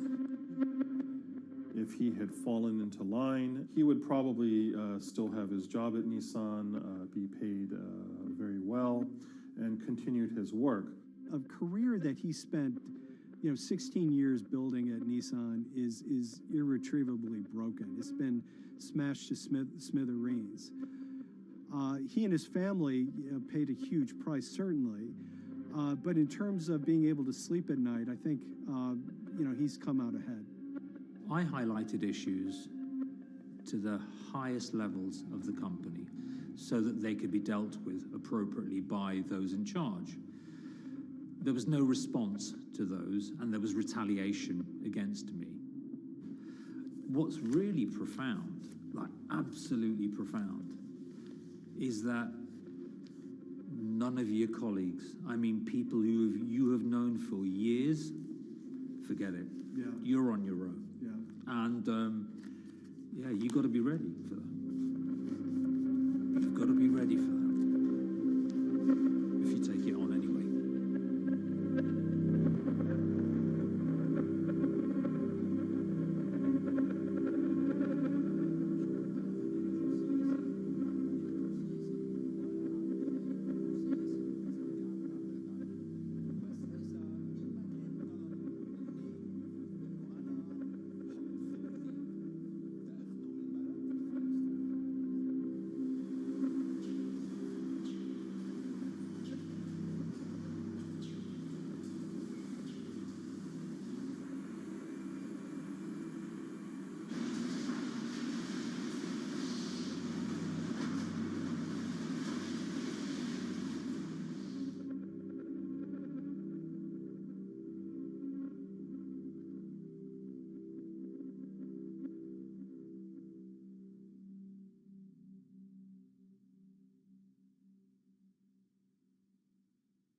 This is the awful truth.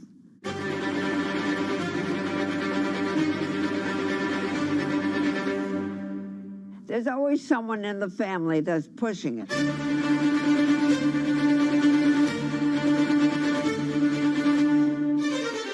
This lady does not deserve to be taken advantage of, especially at your age with your own grandchild. Yeah.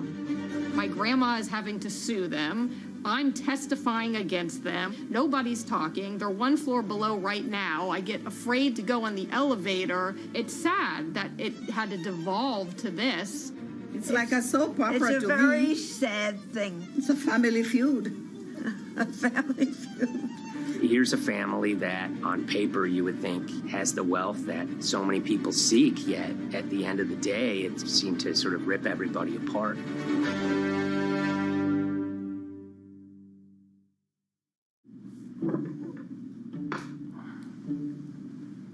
My name's Tom Schoenberg. I'm a senior reporter here at Bloomberg News, cover financial enforcement.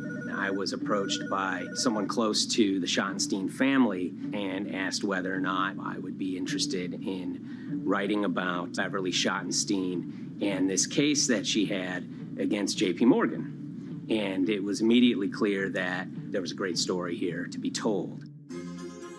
So I started just, assembling all sorts of documents that the family made available to me. That included a diary that Beverly had begun writing when she started having suspicions about what was actually going on with her money. Beverly obtained her wealth from the Schottenstein kind of retail empire that has at times included Big Lots, Value City, American Eagle Outfitters, DSW Shoes.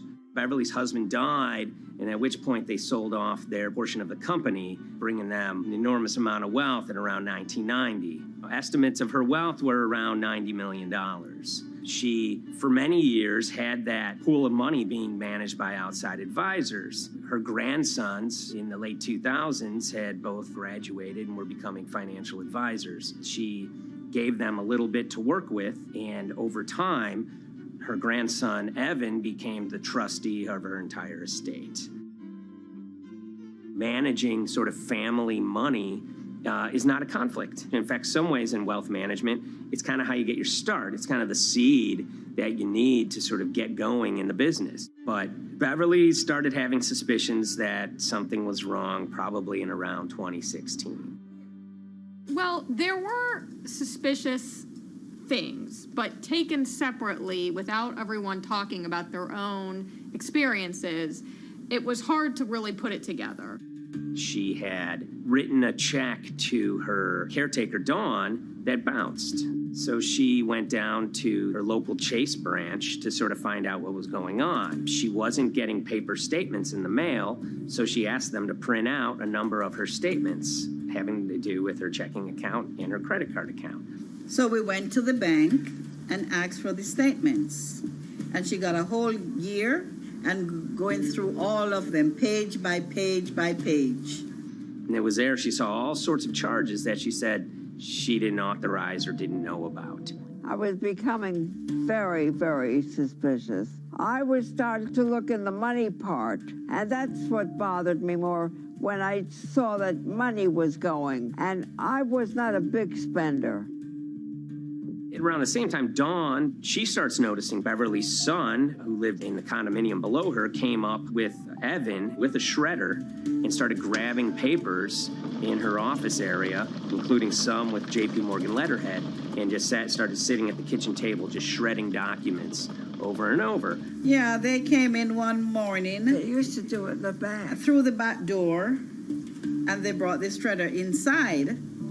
And then they went in the drawers in the office and took out all the papers, and they started doing it. I was very suspicious because I know you don't go around and destroying papers. Beverly said that they had done this many times before.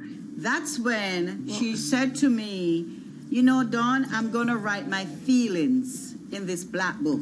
Diary. And it's a diary, and she started writing. Each day, she would write a little at a time. Around the holidays of 2018, a package had arrived, a FedEx package, and in it were materials about a venture capital fund based out of the Cayman Islands. Dawn and some other family members take a look at this, and they see that Beverly is signed up for this fund to the tune of $5 million over the course of several years. And that was really the beginning of it. That was sort of the tip of the iceberg when it became obvious that something was going on, that my grandmother really wasn't aware of this fund. You know, Beverly started to panic. She got really upset and called, JP Morgan's headquarters in New York and asked for Jamie Dimon. She said she was told someone would call her back, but she says that never happened. She wrote a letter to Evan and Avi, and in there she laid out a number of things that were concerning her: unauthorized trading, the checking account. She had about $1 million worth of jewelry in a safe deposit box, and that her son Bobby had the key to that box, and that jewelry had gone missing. All this was kind of packaged in this, 5-page handwritten amendment to a will and trust. There's such an evolving narrative about why the jewelry was taken. The only truth we really know is that the jewelry is gone. But why it happened, there have been a lot of different stories. You just don't take your mother's wonderful things and hand it out. And they emailed that note to J.P. Morgan to seize all activity on her account. And it ended up setting off a firestorm after that. As soon as they got this email that there was a cease and desist and that she wanted to send her money and change brokerage firms, they were actually vacationing one floor below downstairs. They're there right now. The next day, Beverly's in her place. The granddaughter's still in her place visiting. Dawn is there, and up comes Bobby kind of barging through the door. And he's screaming about what was sent to the JP Morgan. They're now investigating now. And he's furious, takes his mother and sort of puts her into a chair, gets pen and paper, and she says physically forced her to write a retraction letter. They were pushing me around. It was a scary time. I was really afraid too. I had to take her to the doctor, and she did an x-ray because she was in so much pain. The locks had to be changed. The phone number had to be changed. I really thought we were going to have to hire guards to be outside just for protection.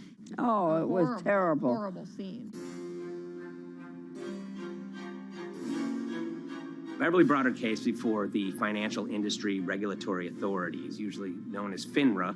It took several months of hearings. She sees all sorts of transactions that's going on, hundreds of them that she claims that she never knew about, never authorized, but yet were logged in JP Morgan's files as having been direct requests from her. That included the sale of a large amount of Apple stock worth several $1 million, as well as all her stock in Big Lots.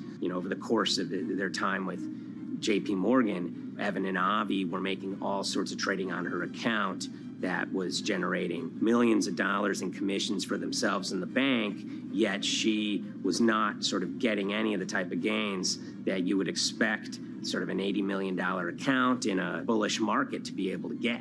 They issued a ruling entirely in her favor, finding that her grandsons, as well as JP Morgan, they were liable for violating their fiduciary duty, misrepresenting themselves, and they also found that the bank and her grandson, Evan, were liable for elder abuse. Evan and Avi, they were fired from JP Morgan. They issued an award of about $19 million.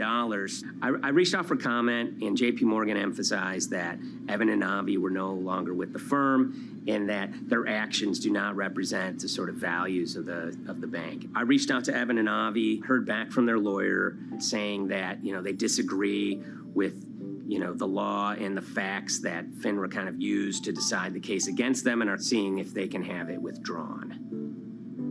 Her son, Bobby, wrote her a letter, said his sons weren't criminals, and he also admits to taking her jewelry. And he says he needed it to pay off some bad business debts he had. They never once came up to say, I'm sorry. If there had been an apology and some acceptance, and asking for forgiveness from my grandmother, I don't think we'd be in the position that we are now. Since the piece came out, we've received dozens of messages from people, many of whom are telling their own sort of personal tales of, kind of financial advisors gone bad, or family members who got control of an estate and abused, those within. Seems that it's really resonated with a lot of people. I keep, hearing a lot of feedback about Beverly and how, a lot of people feel she did the right thing. You're never too old to stand up for yourself and try to right an injustice. She was adamant that she wanted to stand up for herself, but at the end of the day, they did wrong. It's a painful life lesson. Beverly taught them that you don't mess with grandma.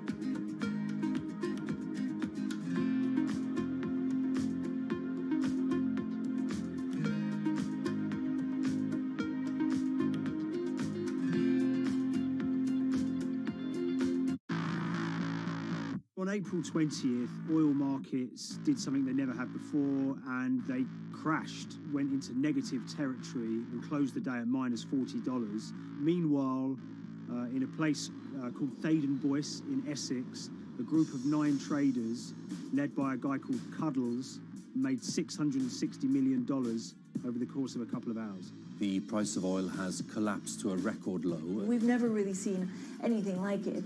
WTI this morning down more than 35%. People maybe wouldn't have been so surprised if the oil price had fallen to zero, but the oil price went to minus 38. It went far lower than anyone had expected. And so lots of people in the market were saying, well, hang on, something else is going on here. A couple of months later, I started to get wind through a kind of network of sources that a tiny firm in the outskirts of London had made a huge amount of money that day and potentially had some part to play in what happened. The information we got was that 9 traders at Vega Capital London had made in the region of $660 million in one day. As a group, I think they made as much money in one day as Apple makes from its international sales in one day. I mean, it's an insane sum of money. Did they pull off a fantastic trade? Did they predict the way the market was moving and get it absolutely right?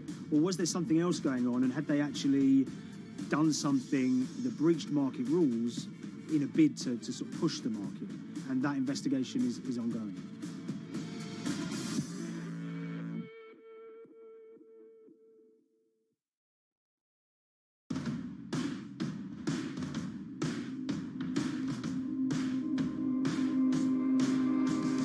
So Paul Commins is a trader who cut his teeth in the pits in the 80s and 90s when everyone had a nickname. His was Cuddles. If you can imagine, that was a very sort of cutthroat type of world where people are doing, hundreds of thousands and millions of dollars trades by shouting at each other, giving hand signals, and then sort of scrawling on scraps of paper. The culture of the trading pits in London was very influenced by the working class guys who became traders there. They weren't like the city bankers that had gone before them. They weren't usually Oxford or Cambridge. They didn't wear Savile Row suits. They were ordinary working guys who happened to have a talent for trading. And a lot of them came from Essex. I think it was 400 traders in the pits, and Cuddles in his oil and gas pit was described to us as amongst the top 3. In amongst that, was very successful and made very large amounts of money as a young man. But inevitably, mechanization and the arrival of electronic markets was the kind of death knell for the pits. And in 2005, the IPE closed down. And when the pits shut down, a lot of the traders who worked there lost their jobs or quit or went to work for financial institutions. But Paul Commins decided to start his own trading collective out in Essex. Some of them are ex-pit guys, cut from the same cloth as him. Lots of them are actually sort of in their 20s, and they're his, drinking buddy's son, or they're his own kids' friends from football. They're young lads, hungry and ambitious, and he brings them into the fold. And fairly shortly, he's got, maybe a dozen or so traders that they're independent, let's be clear, but they're all part of this collective.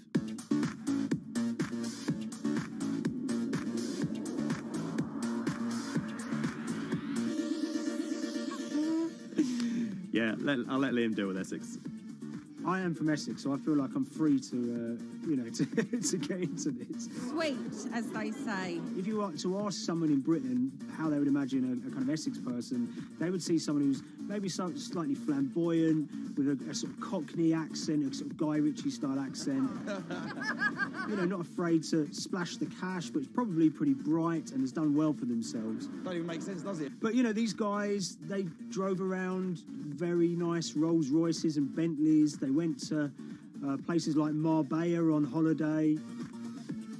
Thaden Boyce is a very wealthy place. You have to have considerable income to be able to afford to live in that village. It's a really nice place to live, and it's 20 minutes tube ride away from the city. Earlier in the summer, we have this lead, which is that there's this tiny firm called Vega Capital London, and they were the biggest winners from the biggest oil crash in history. Anyone that covers markets is going to be surprised about that. You're thinking your BPs of the world or your Glencores, but it's this tiny firm. And one of the big challenges that we had was actually finding out who worked with Vega Capital. It wasn't immediately obvious, and at first we had absolutely no idea. If you go to the Vega Capital website, it says it's under construction.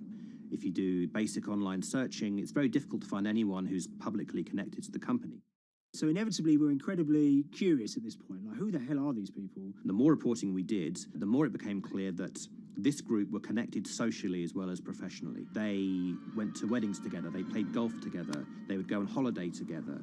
We found out that a number of them were members of the West Ham Supporters Club in London. A few of them started companies together, so you could see all the connections between them and start to see a distinct group emerging. And it really just was this kind of shock that, this wasn't just like a hedge fund or a firm you'd never heard of. This was actually a group of buddies who all had the same experience on this day and had all made a huge amount of money. So if you're an oil trader, there's a number of different ways you can trade, and probably the most popular is WTI futures contracts. And it's basically a contract that says, I'm going to buy 1,000 barrels of oil from you at this point in the future, or I'm going to sell 1,000 barrels of oil to you at this point in the future. It's actually just a financial contract to gamble on to predict whether oil is going to go up or down. On the 20th of April in Essex, there had been signals for a while that this was going to be an exceptional day in oil markets. And we know that some of them arose early and started their trading in the early hours of the morning while it was still dark outside. Essentially what they were doing is buying contracts that gave them an obligation to buy oil at whatever the price ended up at 2:30 p.m. So they're basically placing a bet that oil was going to fall throughout the day. But they're simultaneously selling lots of oil as well. And whether they make a profit and how much profit they make is the difference between what they buy the oil for and what they sell the oil for. Now, of course, we now know throughout April 20th, the price dropped and dropped. So this is going very well for them. They are committed to selling oil at these prices, and the prices are continuing to fall, which means they're going to be able to offset it and buy oil at cheaper at the end of the day. Now, once it gets to kind of 1:30, 2 p.m., that's when things start to get really interesting. Suddenly there's a kind of influx of buyers and sellers, as desperation increases in the market and trading volumes go up. Now at 2:08 p.m. exactly, something bizarre and unprecedented happened, which is that oil passes into negative territory. And it fell to a record level of minus $38. We've never seen anything like it, period, in terms of the contraction of the global economy. That huge gulf between what they were buying the oil for and what they were selling it for enabled them to make more money than they ever thought possible. So their profit was the difference between minus 37, and all of these positive numbers on every contract they sold. The price of crude briefly hit minus $37 a barrel. For one group of traders operating from a small office, it was a very, very profitable day. It's important to remember this had never happened before in the history of oil trading. No one could have predicted it. I can't think of another example of where you enter a trade and you get paid on both sides. You get paid both to sell and to buy. It's unthinkable. One thing we know about the Cuddles Trading Arcade is that they were very comfortable taking large risks. And, you have to be clear, this was a large risk. Yeah, we spoke to oil traders, both people that know these guys and people that don't, and they all say that this is, incredibly risky. And that's actually what stops a lot of oil traders doing trading like this. They simply aren't willing to stomach the risk. But Cuddles and his friends were. So when the final calculations came down, the group of the 9 most profitable traders made $660 million or thereabouts between them. I mean, if you can imagine, I think 3 or 4 of them made in excess of $100 million each. One of the astonishing things about this trade is that 2 of the individuals who made more than $100 million in a single day were in their 20s. One of them was 22 years old.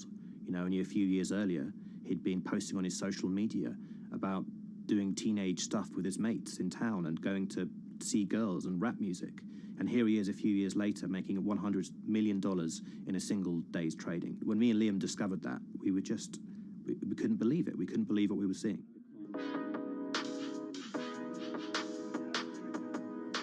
Oil trading is a zero-sum game. Anytime you're making money as an oil trader, someone else is losing it. Amongst the biggest losers were the investors in this Chinese fund, Crude Oil Treasure Fund. There were thousands of them, and they lost everything. Lots of people had put their savings into oil funds. They lost money that day. Big banks and brokers who sort of stand in the middle of trading parties, they lost money that day. And another interesting thing is that oil-producing countries like Kuwait or Canada, they sell oil as an average of the WTI closing price over the preceding month. So the fact that one of those numbers in that average was minus 37 meant, if you can imagine, countries like Saudi Arabia and Kuwait potentially lost a couple of dollars on every single barrel of oil they sold that month. Vega Capital's traders made such an extraordinary sum of money that it was inevitable there would be some scrutiny of what they did. But it wasn't just the sums of money they made. In the vital half an hour before the settlement price was set, they were by far the biggest sellers of oil futures in the market, which is an incredible thing to think about when you consider that the other participants in that oil market are going to be the world's biggest banks, oil majors, BP and Shell, and here you have a group of 9 guys in Essex who are having this significant influence over a global market for oil. I mean, I think you have to assume that if these guys had made $7 million or $10 million, they probably would be celebrating in Essex right now. But the fact that they made closer to $700 million has meant that they are facing understandable scrutiny. We wrote individually to all the Vega traders who did exceptionally well that day, and we got a letter in response from a law firm representing the group. And the law firm was at pains to point out, number one, that they haven't been accused of any wrongdoing, that they all traded independently and separately, and they'd basically all made up their own minds that this was what was going to happen in oil markets based on publicly available knowledge, and decided to execute this trade. What I love about these stories is there's a real variance of opinion, and some people will look at what happened and think that must be dodgy. They all traded at the end of the day. They all made a huge amount of money while all these people lost. That's shocking. But lots of people say these guys are at acute disadvantage. They're in a market that's inhabited by, huge technology-driven funds and firms and oil giants that have got all the advantages in the world, and when you get a bunch of Essex geezers who essentially beat the market and find a way to make a huge amount of money, they should get a pat on the back, really, because that's the dream. Since this happened, a lot of the guys have stopped trading the monthly settlements that they'd done so well at in the past. Several of them have set up new companies. They've essentially gone very quiet. Any kind of social media presence they had has kind of closed down. By all accounts, they're, waiting this out. It's certainly too early to try and predict how the regulatory investigations are going to pan out. We just don't know. There's a number of potential outcomes for these guys. Potential punishments if there are any findings of manipulation against Vega or anyone affiliated with it might be you could be fined, you could be banned from trading, and in the most extreme cases there have even been criminal prosecutions in the past of people who have been found to have been manipulating the settlement and misconduct related to trade at settlement. There are other outcomes too.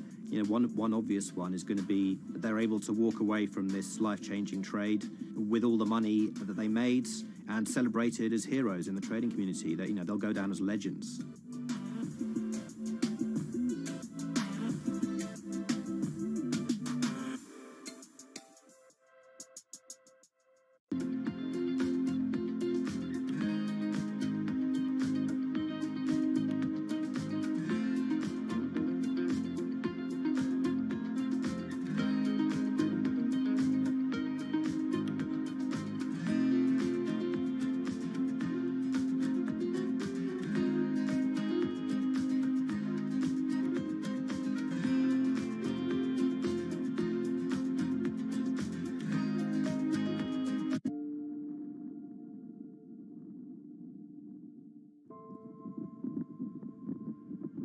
It's very important, given the nature of the climate crisis right now, for the general public to have an understanding of what progress is or is not actually happening.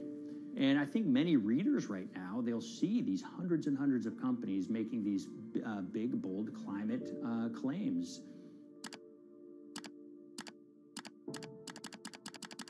And they would be forgiven to think that we're well on our way to meeting the emission reduction trajectory we need to be on.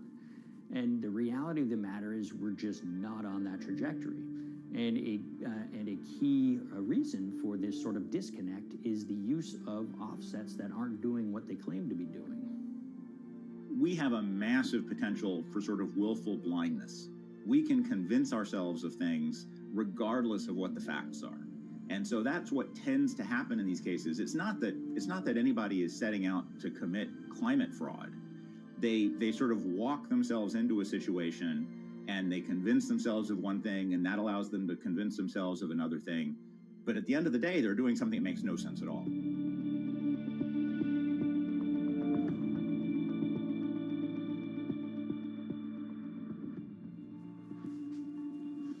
My name is Ben Elgin.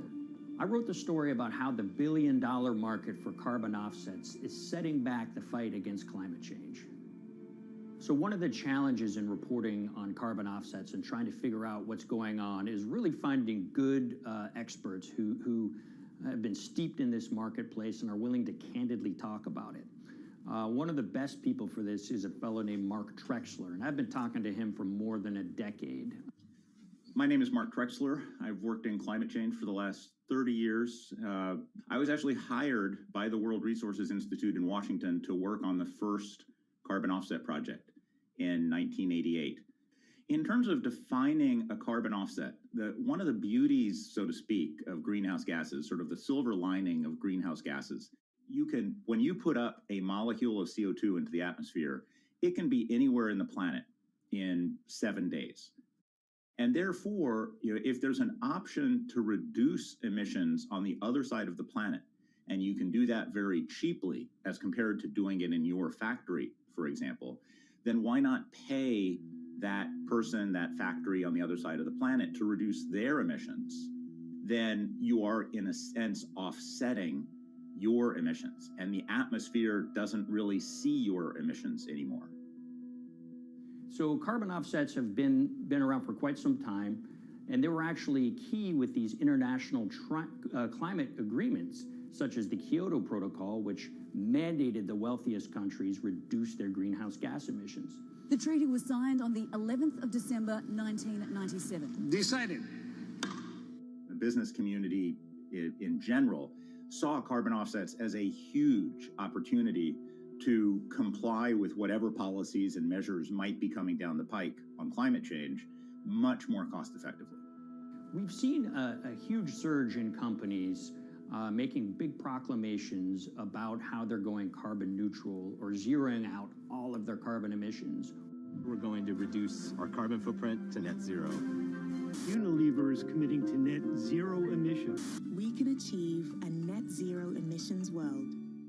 We began looking at these corporate claims of dramatically reduced emissions, and we noticed so many of these companies were using carbon offsets to achieve these aims.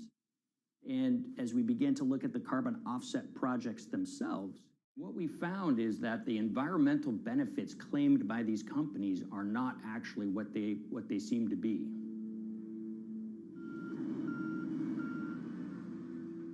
And as we sort of saw and spotted a number of these very aggressive carbon offset projects, which appeared to be generating inflated credits or bogus credits, we saw a number of them were associated with the Nature Conservancy.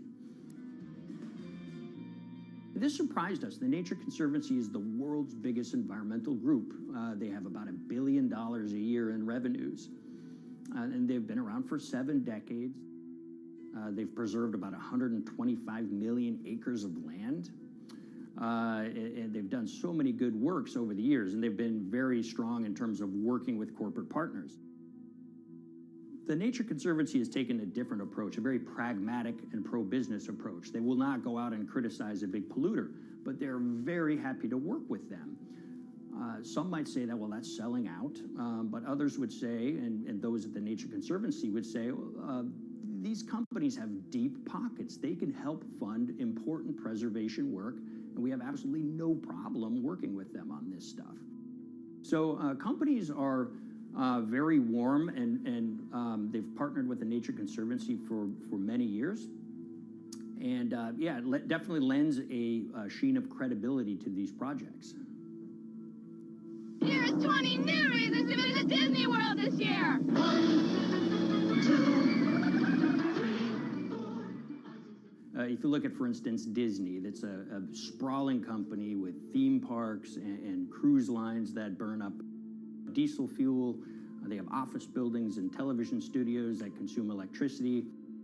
So these companies are trying to make major reductions in their carbon footprints, but it's very difficult to change these fundamental ways their businesses operate.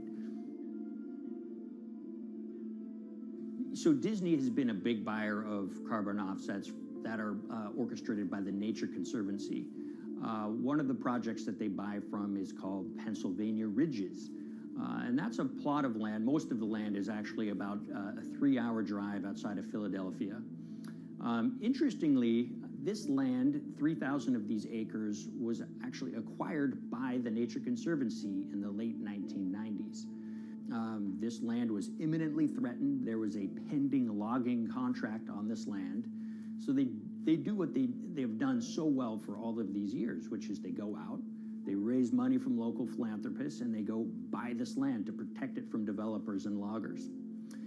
And at the time, according to an archived version of the Nature Conservancy's website, when they were proudly announcing this deal, they said, these threats have been abated because of this acquisition by the Nature Conservancy. So it's really interesting now, fast forward 2 decades to earlier this year when they put forward this carbon project. And if you look through it, this land is a key part of that carbon project. And what they're now saying is this land is now, once again, imminently threatened. 72% of the trees are going to be cut within 5 years.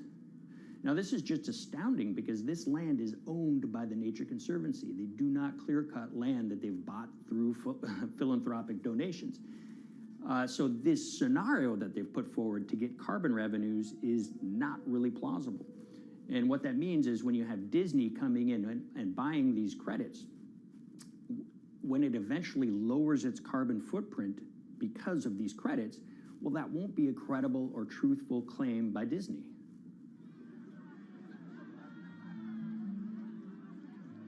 So this is an organization that truly understands the threat of the issue of climate change and is wanting to do its part to address this. However, in this situation, it just appears their drive, which they've had for decades, to increase the amount of revenues that it can use for land preservation work, Nature Conservancy and many others see that the carbon credits as a pot of money that they can tap into to further their own benevolent aims.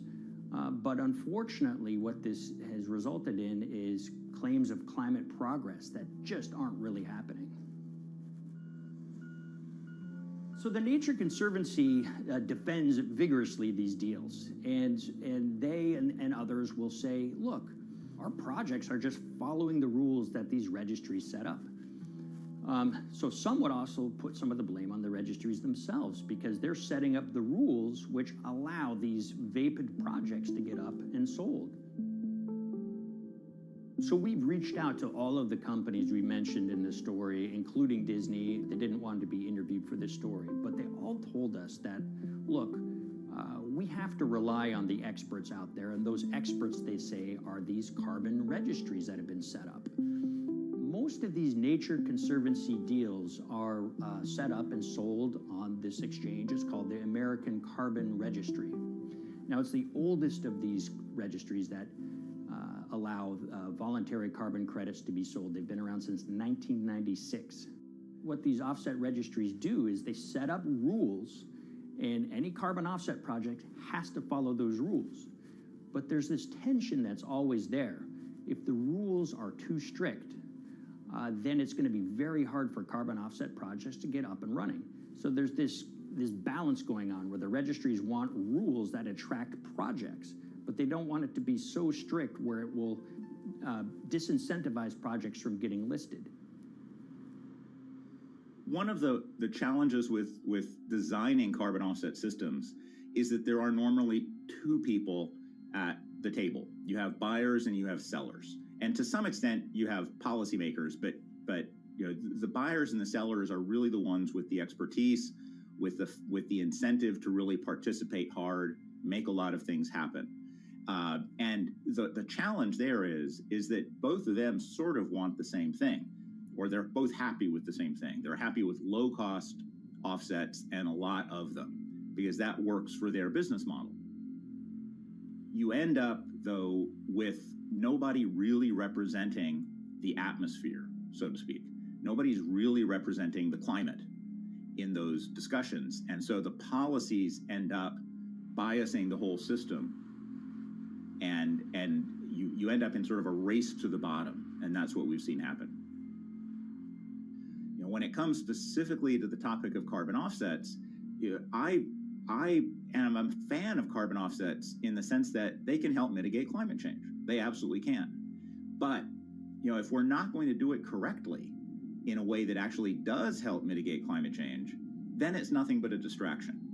And, you know, after 30 years, you have to start wondering, is it really just a distraction? And that's really unfortunate, but that's where we are. Ultimately, what needs to happen is systemic change. You know, we're sort of nibbling around the edges with some of these different things. We need to change how we produce energy. We need to change how we transport ourselves. We need to change what and how we eat. You know, we need systemic change associated with transitioning to a low carbon economy. A lot of what we're doing today is not promoting systemic change. It's sort of trying to stick your thumb in the dike to preserve the current system. And at the end of the day, that can't really work.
the Hyperloop. There's a good chance you've heard the name by now. This is the Hyperloop system. It can take people hundreds of miles in minutes. The Hyperloop, a series of tubes that would transport people in pods at ultra-high speeds over long distances. It's a remarkable new form of transportation that can whisk people from city to city in a flash. 29 minutes from New York to D.C., 30 minutes from L.A. to San Francisco. For years, we've been seeing these futuristic, utopian renderings of some cross between a spaceship and a monorail. But lately, the Hyperloop is becoming much more real. Yes. It was surreal to be even sitting inside a Hyperloop, and just even more incredible to actually be like riding down a track in something that was nothing more than a crazy idea 6 years before. Companies all around the world have been developing and testing the technology needed to propel passengers at speeds of over 1,000 kilometers per hour. But for many, speed is only the first step to unlocking the full transformational effects of a new mode of transportation. Fast is what we just sort of take for granted in the Hyperloop world. It's the network effects that really deliver the benefit. And that opens up a completely different scale of economic opportunity.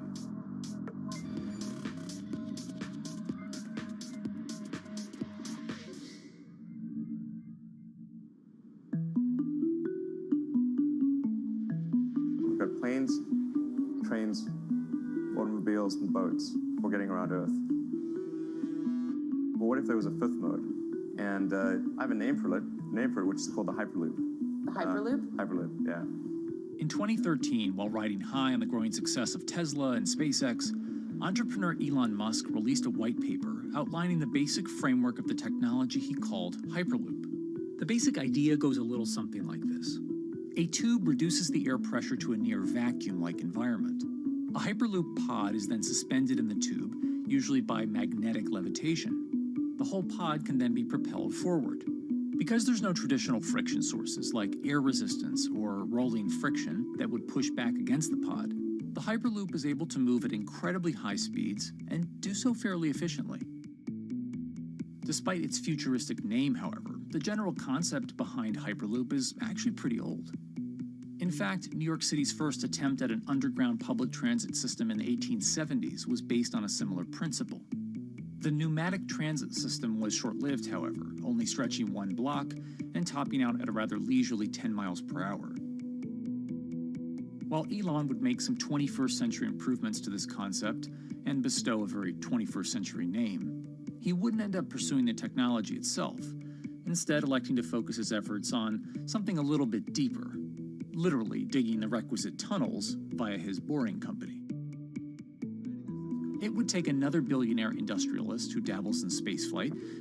No, wait, not that one. Yeah, that's the one. After Richard Branson would make a large investment in the company Hyperloop One, it would be renamed to Virgin Hyperloop. What we've always been trying to do as a company is show that this technology could work, that it could be made safe, and that ultimately it's something that's happening in the next couple of years, not the next 20 years.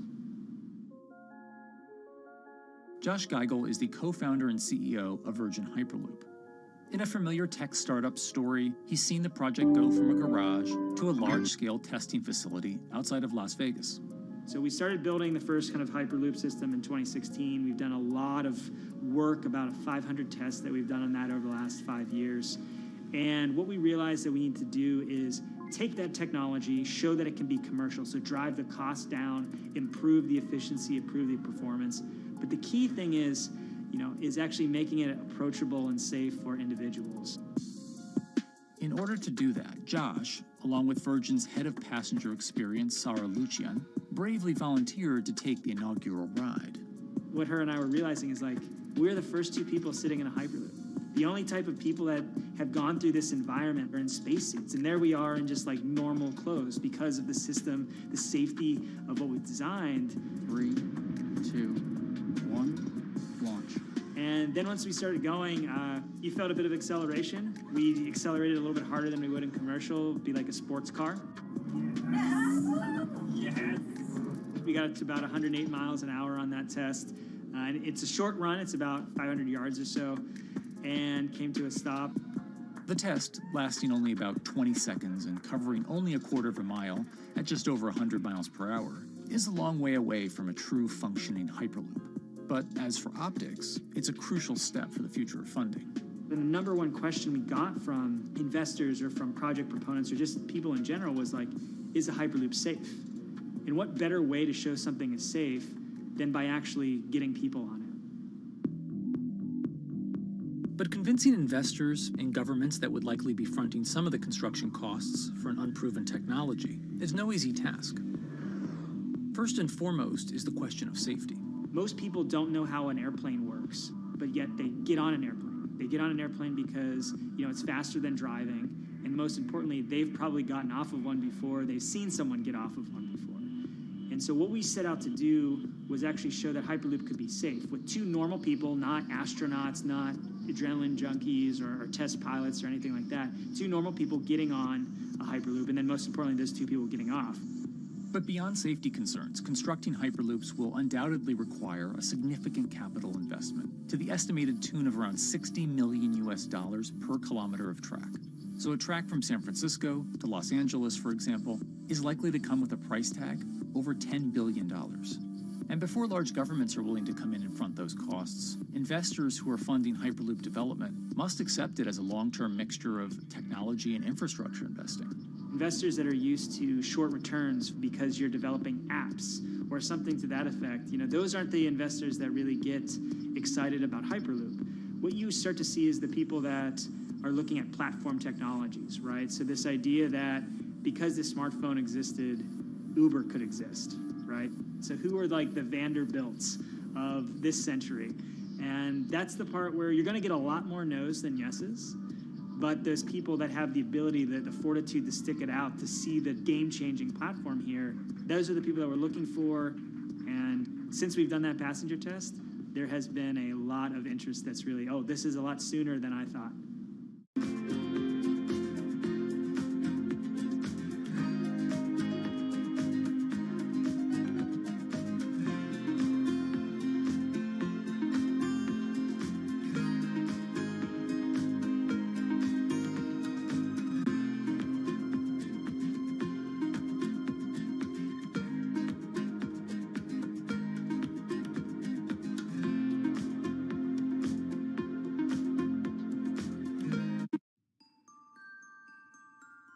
Envisioning the ripple effects of what Hyperloop could achieve, though, is fairly challenging at this stage of development.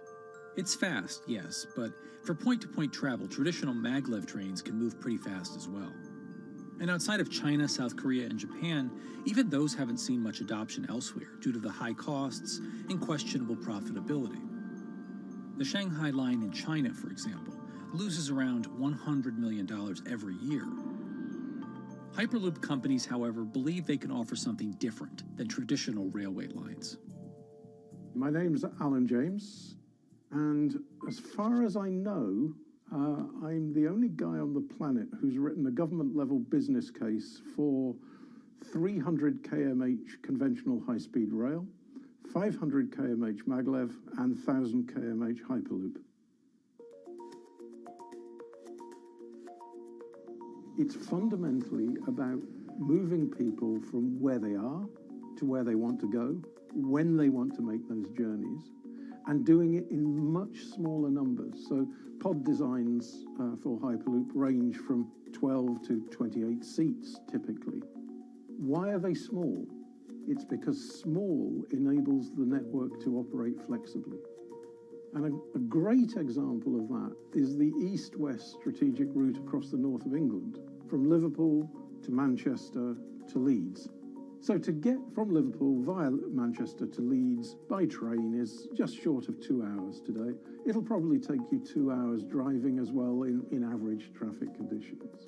Net result is those three city regions remain three separate entities: Liverpool, Manchester, Leeds. There's very little commuting traffic between those urban areas.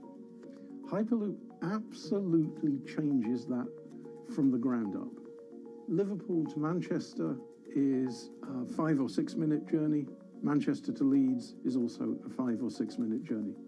What that effectively does is create a single supercity economy. In this vision, the Hyperloop acts a little more like a highway, where pods have fixed destinations and don't need to stop along the way. Meaning you can travel on a Hyperloop network from, say, Liverpool to Leeds, while the pod behind you travels from Liverpool to Manchester. And if that metro Hyperloop network is connected to other networks from the same location, you could travel from Liverpool to Paris or Liverpool to Amsterdam, all without making a single stop. For passengers, for business, for leisure, that is utterly transformational. For high-value freight and logistics, it's equally transformational.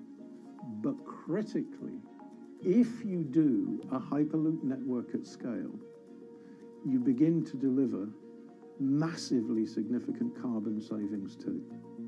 A multi-regional Hyperloop network could become a replacement for both short-haul passenger and cargo flights and traditional ground transportation, both of which are significant carbon producers. One Hyperloop-connected distribution hub, perhaps at an airport that is predominantly used for international air freight, replacing maybe 10, 12, 15 distributed road hubs. It takes a lot of polluting and inefficient truck haulage off the roads. That itself means roads gain extra capacity. Hyperloops will still need to use electricity to both move pods and maintain the near-vacuum environment in the tube. Proponents of the technology believe that this can be done by using renewable sources, including a combination of solar panels and battery technology that could be used along the Hyperloop itself.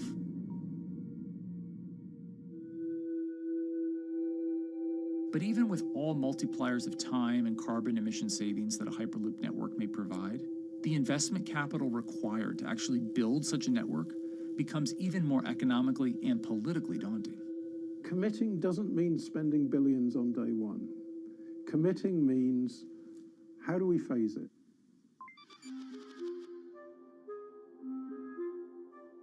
One company in the Netherlands is working to develop that technology, and perhaps more importantly, the international coalition needed to make the Hyperloop network a reality.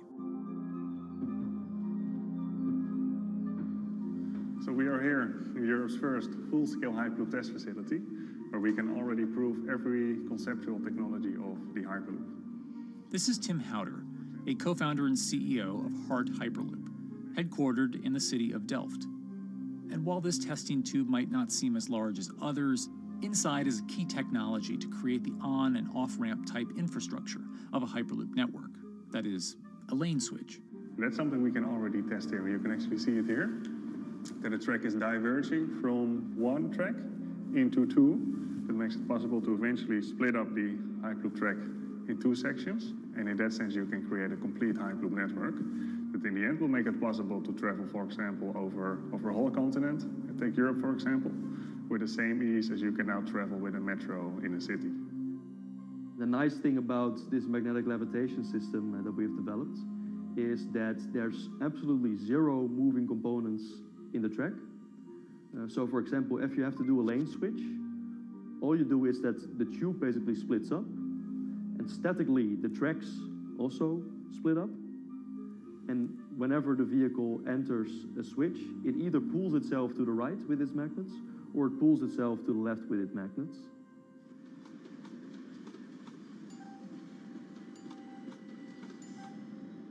Lane switching on traditional rail requires the physical movement of the rail.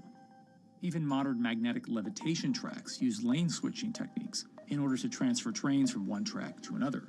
And this is a very crucial element, because this is the thing that limits the capacity and, in the end, the usefulness of the rail network. Because the moment that a track is switching, that means that at that moment you are creating an unsafe environment for the trains behind it. So you need a lot of space between trains. But in a Hyperloop, because you have no moving components in the track, all the vehicles can be much closer to each other. You can achieve a very high frequency and basically have your vehicles moving and merging in and out of the network very much like a highway. For now, though, Hart's physical testing has been limited by the size of their tube. Because the test track is only 30 meters long, they haven't tested this lane switch at speeds greater than 20 kilometers per hour. However, the company is working to build a new test site where it plans to increase that testing speed to 300 kilometers per hour. We're now in a phase where we have proven most of the most important technologies in the test facilities that we already have.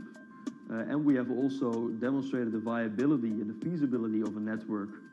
If you look at all the subsystems that it consists of, most of those are proven systems, already demonstrated in lab conditions. So we don't really believe that the technology itself is going to be the biggest challenge.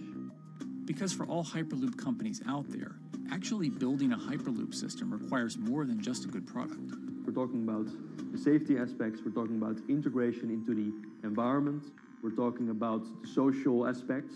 Do people feel comfortable traveling in such a system? So it's about all these different aspects, and the complexity is really getting all the different stakeholders that are relevant and that do need to contribute to bring this to market, to get them all following the same roadmap.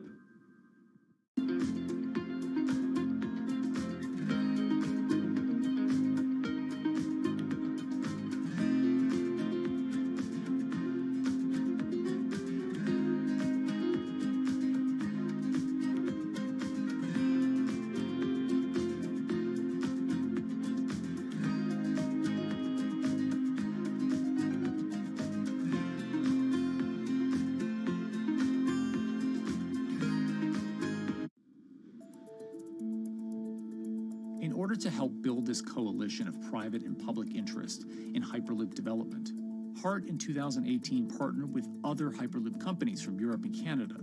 The goal was to define, establish, and standardize the framework to regulate Hyperloop systems. Right now we are working with all the Hyperloop developers together in setting up the first, let's say, structure for starting the standards drafting. One of the most important goals for HART is interoperability, which is essentially making sure that different systems can communicate with each other.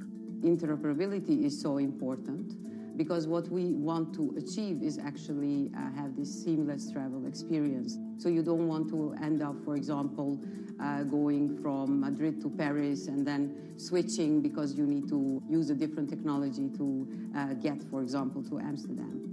The idea being that as companies around Europe create the first commercial Hyperloop tracks between individual cities, one day those can all be connected to a larger network. Everyone that believes that Hyperloop is a future transport system also realizes that there is a need to have this network because that's where Hyperloop thrives. Hyperloop is such a huge project. It's definitely not something that you can do on your own or as a single company. So you need to do it with a lot of other companies. You need to have the governments. I think in that sense, the biggest challenge that we've encountered is to really get all the required parties together to take the steps in development and in commercial implementation.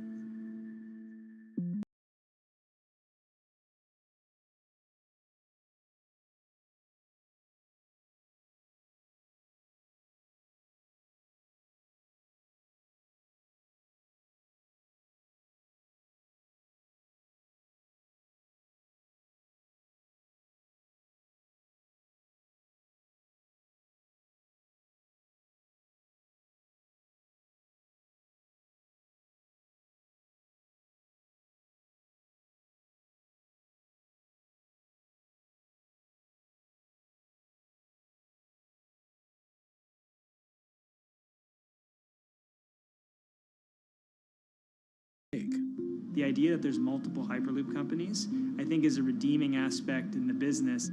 People really want to see something happen, so having multiple people move forward is good for that.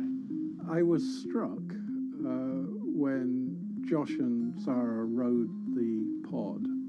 2 or 3 of the major outlets used the phrase, "We now have a new mode of transport."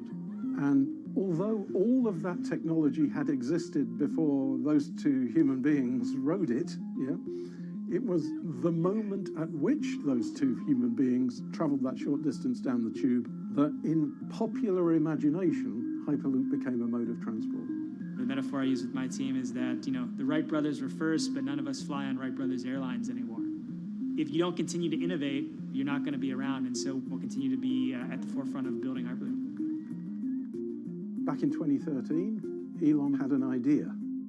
I think the difference now in 2021 is some brilliant engineers have spent real time grinding out the details. And I thoroughly expect the next 3 to 5 years to be decisive.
This week, how hydrogen can transform our energy usage. We'll look at why the universe's most abundant element could be a game changer in the climate revolution. Hydrogen technologies are not new. They are used in other sectors. We use them in space, on our rockets, and we don't need the laws of physics to change to be able to use hydrogen on our planes. From iron ore to green hydrogen, one of Australia's richest men tells us about his pivot to sustainable energy. Let's take action. It's practical, it's implementable. Let's do it now. Plus, the hydrogen revolution. We'll speak with the CEO of Italian utilities firm Snam about his new book and how green hydrogen could be competitive within 5 years. Costs are coming down and people are waking up to the fact that it's the only way to decarbonize certain sectors. From Bloomberg's global headquarters in New York, I'm Kaylee Lyons, and this is Bloomberg Green.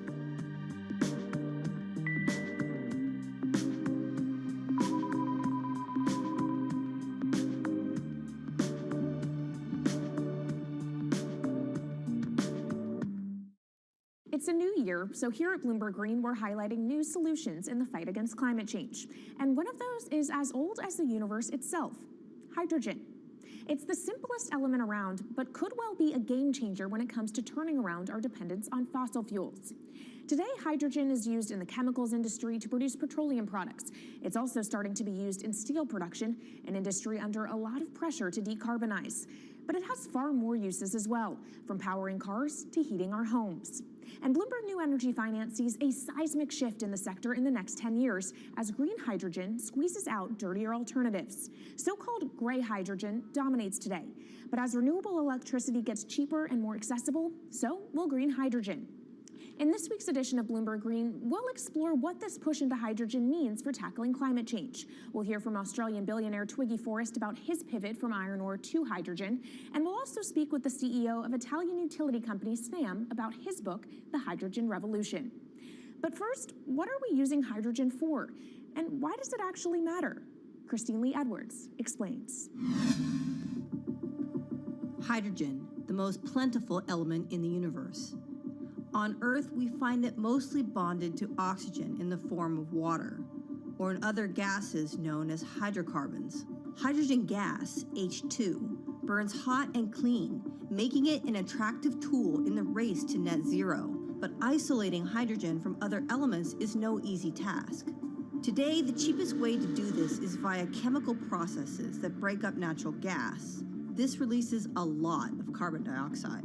Another method is to use electricity to split water molecules in a process called electrolysis. Although there is no carbon byproduct, a lot of electricity is needed. And if this power comes from burning coal or gas, it negates the zero emissions goals of using hydrogen to begin with.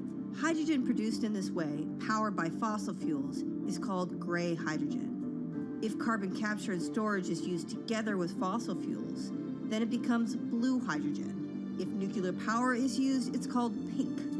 And finally, green hydrogen is when it's produced via electrolysis and powered from renewable sources. This method is considered emissions-free. It's predicted that by the early 2030s, H2 made from renewables will be cheaper than that made from fossil fuels. But that hinges on the cost of electrolysis declining, which will be achieved through larger projects and an expansion of manufacturing. To be clear, vast amounts of H2 are already used today. Global production in 2018 totaled 117 million metric tons. This hydrogen is mostly used for its chemical properties, not as a source of energy, and very little of it is clean. Some sectors like steel could start using hydrogen for these chemical properties, replacing coal. Industries like cement and glass may also use hydrogen as a source of heat. Another advantage is its energy storage potential. It can be stored over long periods of time and used when more power needs to be added to the grid. It also could hold an advantage over batteries in heavy transport and shipping. The promise of hydrogen for energy has been around since at least 1874, when Jules Verne wrote about it in his book, The Mysterious Island. But the future of hydrogen will depend on policy. Countries with net zero targets, carbon pricing, and hydrogen strategies with investment mechanisms are likely to see the highest H2 demand.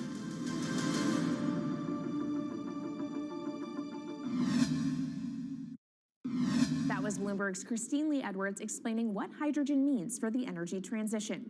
But how are businesses approaching the sector? Well, one of Australia's richest men is making a big play into hydrogen. Andrew Forrest, better known as Twiggy, made his fortune from iron ore, being the chairman, former CEO, and major shareholder in Fortescue Metals, one of the world's biggest miners. But after having made over $10 billion in profit from the metal in the last fiscal year, Twiggy wants to transform Fortescue into a clean energy company. He's been scouring the planet in search of investment opportunities in hydrogen and renewables. The firm plans to allocate up to 10% of its annual profits for green energy investments and is exploring projects across the globe, from Indonesia to Argentina. Francine Lacqua caught up with Twiggy Forrest. There's only one type of clean hydrogen, all the rest is dirty. Yeah. That is green. If you just say green hydrogen is clean, the rest is dirty, then you've actually nailed it. And, you know, anyone else who produces any other rubbish, any other argument, just look them in the eye and say, why is global warming accelerating if anything you're saying is true? And then you'll know, actually, it's greenwashing.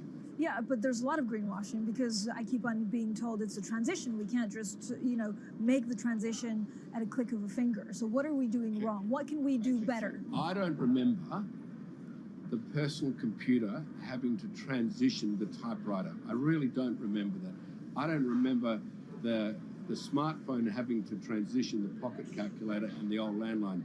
You know, its transition line is complete rubbish. The lie got put to it 2 days ago when JCB, a really loved British company, every right for the country to be part of JCB, and Fortescue, holding a bit of a similar reputation, fantastic track record, everyone's done super well from Fortescue, huge balance sheet, super strong. When those two companies got together and agreed a $7 to $9 billion US agreement per annum, right, then that's a real wake-up call to say, hang on, green hydrogen is obviously commercial now.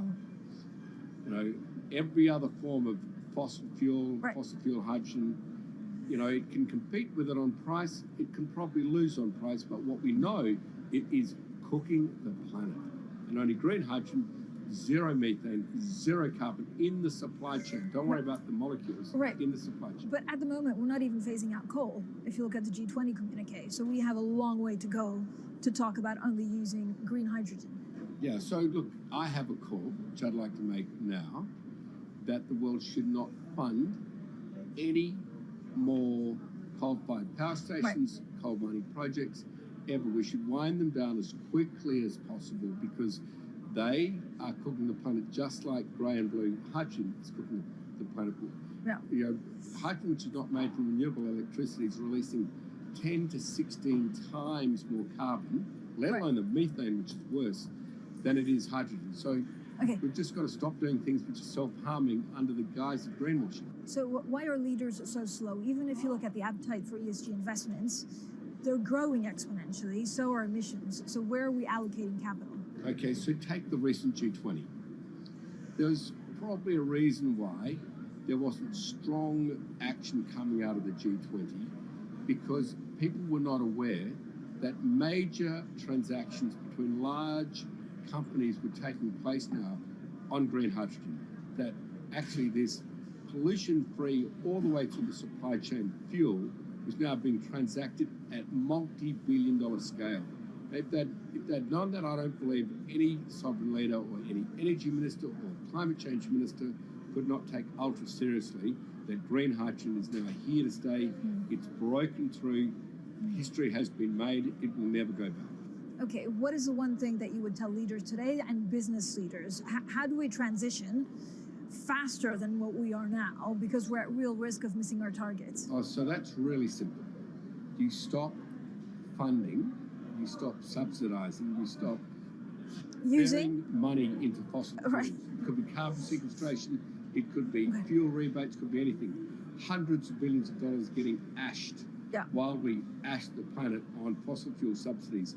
Because we haven't had that renewable electricity, we haven't had that green hydrogen, it's kind of been pushed down. It's all sorts of excuses. Oh, it'll never be commercial, it'll never be supplied in the quantities we need it, you know, blah, blah, blah. Now we know, let's take action. It's practical, it's implementable, let's do it now. Okay, if we do it now, is there going to be a shock to the energy system? Is there going to be a shock actually to economically? And is it worth, you know, not talking about transition, just going from A to B? Yeah, it's a fantastic question. A to B is the solution. Let fossil fuels do what fossil fuels do. Just burn their coal, burn their oil, burn the gas. At least they're pumping up carbon and methane into the atmosphere, honestly. Well, not that honest because they don't measure methane, which is 90 times worse than carbon. But at least the carbon is being done honestly. Encourage the green hydrogen sector to come in really fast. Okay, it's there. There's renewable power all over the world. We now know how to make electrolyzers much cheaper, like 25% of the original cost.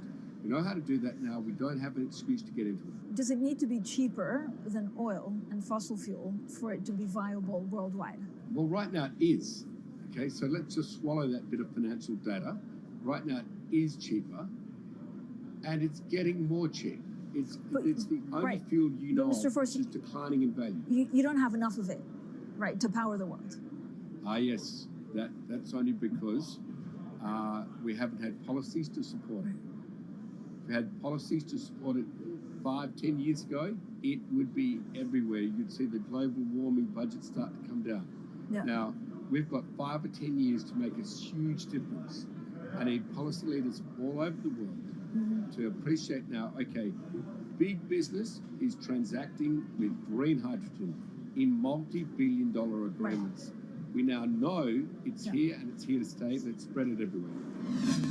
Coming up on the program, the hydrogen revolution. We'll speak with the CEO of Italian utility firm Snam about his new book and why he thinks green hydrogen will be competitive in just 5 years.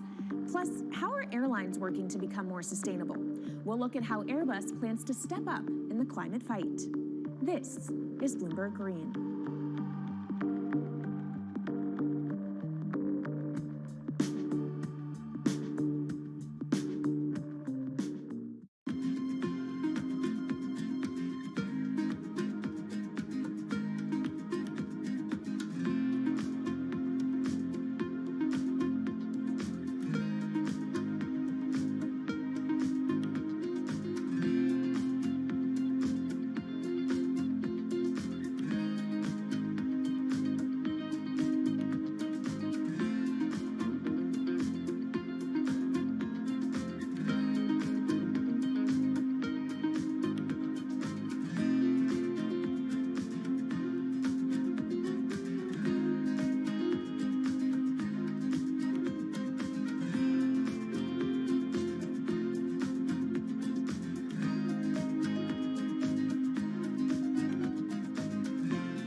Bloomberg's world headquarters in New York, I'm Kaylee Lines, and this is Bloomberg Green.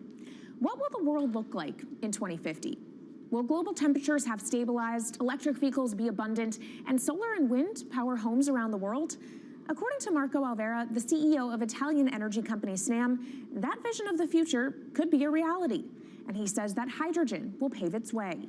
As he tells it in his new book, The Hydrogen Revolution, Alvera's moment of reckoning came in November 2018 when he tasked the Snam Scenarios team with studying how Europe could reduce its CO2 emissions to zero by 2050.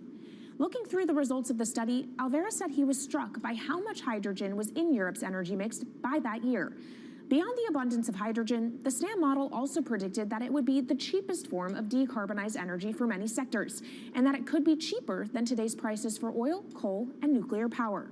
Our Maria Tadeo spoke with Alvera at COP26. It's happening all very fast. We see the cost of hydrogen coming down a lot. Hydrogen will play a big role in the energy mix. I don't know if it's going to be 15 or 25% of a fully decarbonized energy system, but it's going to be big. Costs are coming down, and people are waking up to the fact that it's the only way to decarbonize certain sectors, the so-called hard-to-abate sectors. And you say it's the only way and the costs are coming down. Where do you see prices moving? Because a lot of the reticence at times has to do with the pricing, that some argue, well, it's still not the cheapest option on the market.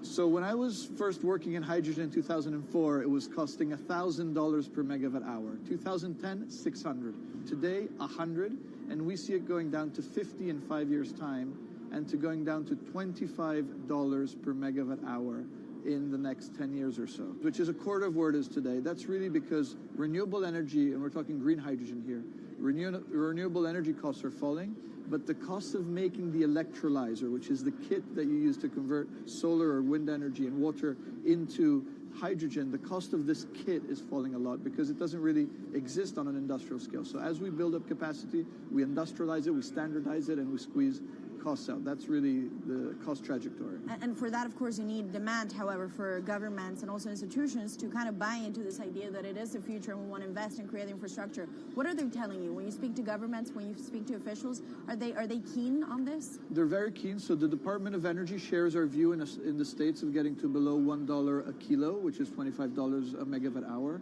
The European Union has a hydrogen strategy, which is very clear, and several member states have the same. Chile wants to export a lot of hydrogen. China's big on hydrogen. Australia's very big on hydrogen. Japan is blending already hydrogen. So I would say the world is now really focused on this because it's the only way to store energy for a long period of time economically is to convert it into either a liquid or a gas. And of course, you talk about the price, but the other big component is the volume. You know, how big can you go? Where do you see that on a time scale? So wherever it's sunny or windy, you can produce very cheap hydrogen eventually. And so compared to oil and gas, which are concentrated in few parts of the world, it's going to be very democratic from that point of view. So every sunny place, every desert, every ocean wind can be turned into hydrogen that we can put on ships, in pipes, and really start trading it around the world. So it's going to happen a lot faster than a lot of people think. So, and when you say a lot faster, what is that in time? As I said, $50, which is essentially oil parity within 5 years. And then, depending on how quickly we ramp it up after that, we could get to $25, which is coal parity before the end of the decade. And in big scale. In big scale, because once you get to coal parity, that's the only way we're going to get China and India to stop burning new coal. We have businesses in China and in India, and I see a lot of hydrogen development, a lot of renewable development in both countries. The India announcement was incredibly strong on 2030. Some people were upset about the 2017 net zero deadline, but when it comes to 30, he announced a big, big commitment to get to 50% renewables. Were you surprised by it? I was surprised that they would make it so explicit, and even the net zero is a big thing for them. And so I think it will happen faster than 2070 because of the falling cost of renewable and hydrogen. India's burning 80 gigawatt of oil, of diesel, to keep the lights on. So there's an immediate opportunity there, and we're very interested in working in that country. And with regards to China, perhaps the fact that we haven't really seen them active, I guess the diplomats are working on this, but we haven't really seen the leadership. It's going to be technology, it's going to be industry. I think China has committed to a net zero, which is very important. At the G20, China was clearly behind the 1.5 degrees. So I think a lot has been achieved between the G20 and COP, and I think what's really important is to see in the coming years how quick it's in our hands to make part of this happen in 5 years, or it could otherwise happen in 15, 20 years. It's about building the project. The capital is there. We saw how many trillions of dollars are already committed. What's missing is really the projects, and that's where companies like us step in. Marco Alvera, CEO of SNAM there, speaking with our Maria Tadeo. Let's turn now to the aviation industry. It's a big contributor to global greenhouse gas emissions, and it's under pressure to change that. In October, the International Air Transport Association, a trade body representing airlines, approved a target of achieving net zero emissions by 2050. To achieve that, many airlines in the US and Europe are looking to buy sustainable aviation fuel made from renewable sources like used vegetable oil. Initiatives like these are pushing plane makers to come up with some radical new aircraft that will eventually cater to our growing appetite for travel without hurting the environment. We took a look at how Airbus, the world's #2 aircraft manufacturer, is stepping up to the challenge. How long until we can fly emission-free? Airbus says it's more confident by the day it can be done by its 2035 target. Airbus's CEO spoke about its ambitions for hydrogen-powered planes at the company's summit in France. The physics works. Hydrogen technologies are not new. They are used in other sectors. We use them in space on our rockets, and we don't need the laws of physics to change to be able to use hydrogen on our planes. So every day we become more confident, but we think we need to have a plane, we need to have the right fuels, the hydrogen available in the right quantity at the right place at the right time, and we need the regulations to be ready. So we really need the work and the collaboration of many people around the globe to make it happen on time. But it could be a long wait until green passenger jets go mainstream. Larger aircraft with more than 150 seats are not expected to feature globally until about 2050. That means manufacturers and airlines today are under growing pressure to ramp up short-term innovations to cut their carbon. In the long term, meeting the ambitious plans for so-called green hydrogen means building a giant industry almost from scratch. To make that happen, British airline EasyJet is among those saying governments need to get involved and fast. Aviation's emissions over the last 3 decades leading up to the pandemic grew by about 80% to over 1 gigaton, and that's projected to double by 2050. According to Bloomberg NEF, about half of the airlines with the largest global market share have set net zero targets by that same date, nearly 3 decades away. Coming up, from blue sky projects to the bottom line. We'll speak with our Bloomberg NEF expert Meredith Annex and dig into their models about how hydrogen fits into the future energy mix. This is Bloomberg Green.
from Bloomberg's World Headquarters in New York, I'm Kaylee Lyons, and this is Bloomberg Green. Now let's bring in Meredith Annex, our Bloomberg NEF hydrogen specialist, to talk more about how hydrogen could change the energy landscape. So Meredith, what place do you think hydrogen is likely to have in the future energy mix globally?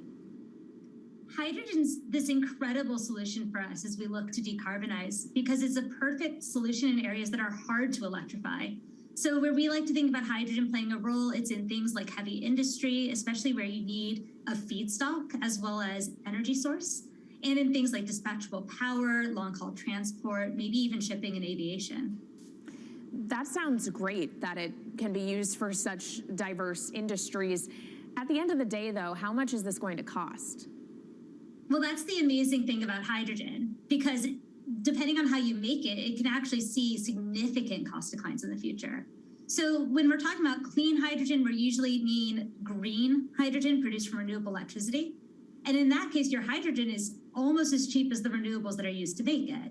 So if you're in a place with really good renewable resources, you'll be able to have cheaper hydrogen. But even in places with less good resources, we think that hydrogen can be cheaper than $1 per kilogram, which is the price of unabated hydrogen today, and around $8 per million BTUs for those who prefer to think in energy units. And that can be achieved anywhere in the world by 2050, we believe. All right, so let's talk about kind of the pros and cons list. I don't know where cost fits into that, but what are the advantages to hydrogen over other renewables, and then what are the drawbacks? Yeah, main advantage is the fact that hydrogen can serve roles that electrons struggle with. And that's things like seasonal storage, for instance, or just anything where you need storability, where electrons are harder to store, hydrogen is going to be easier. That also leads to a downside, though, because hydrogen is less energy dense than the usual things that we use for storable energy today, like coal or oil or natural gas. So you will need more volume of storage to handle the same amount of energy. Let's talk about the viability as well and how it may differ in different geographies. What is your view on that? Yeah, so for green hydrogen, again, from renewable electricity, really places with the best renewable resources, things like Latin America or the Middle East, even Southern Europe, have really, really good potential for producing hydrogen. And then when you're looking at blue hydrogen, which is produced from natural gas or coal with carbon capture and storage, we do see that becoming more expensive than green hydrogen in the future, especially as renewable electricity costs come down. But that can be a viable option in places like the US Gulf Coast or Russia, where you've got good geological storage for the carbon, as well as ample natural gas that's quite cheap. All right, great breakdown. Thank you so much to our Meredith Annex, our Bloomberg NEF hydrogen specialist. And of course, you can get more from the Bloomberg NEF team on the terminal and online. And they've recently done a podcast called Hydrogen 101 as part of its Switched On series. So from iron ore titans pivoting to cleaner energy to talk of a hydrogen revolution, that's it from this week's edition of Bloomberg Green. We'll be back next week with a deep dive into the state of electric vehicles. And you can keep the conversation going by following us on YouTube, Instagram, and Twitter @Climate. I'm Kaylee Lyons from Bloomberg's World Headquarters in New York, and this is Bloomberg Green.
is Bloomberg Business Week. Insight from the reporters and editors who bring you America's most trusted business magazine, plus global business, finance, and tech news as it happens. Bloomberg Business Week with Carol Masser and Bloomberg Quick Takes Tim Stenovic on Bloomberg Radio. And live from the Bloomberg Interactive Brokers studio in New York, good afternoon to our worldwide audience on radio, watching us on YouTube and on Bloomberg Quick Take. It's Monday, November 21st. I'm Tim Stenovic, in for Carol today. Once again is the anchor of ETF IQ on a Bloomberg TV. Also Bloomberg News senior markets reporter and my co-anchor of Crypto IRL on a Bloomberg Quick Take, Katie Greifeld. How are you? I'm good. How are you doing, Tim? Doing pretty well. Happy Monday. Happy Monday. I was going to say that stocks were mixed, but we got the Dow just absolutely straight flat right now. Does anyone pay attention to the Dow, Tim? No, they don't. Harsh, rude. All right, we're going to get to the markets in just a second. Volume is down. Holiday week. I think that's what's going on.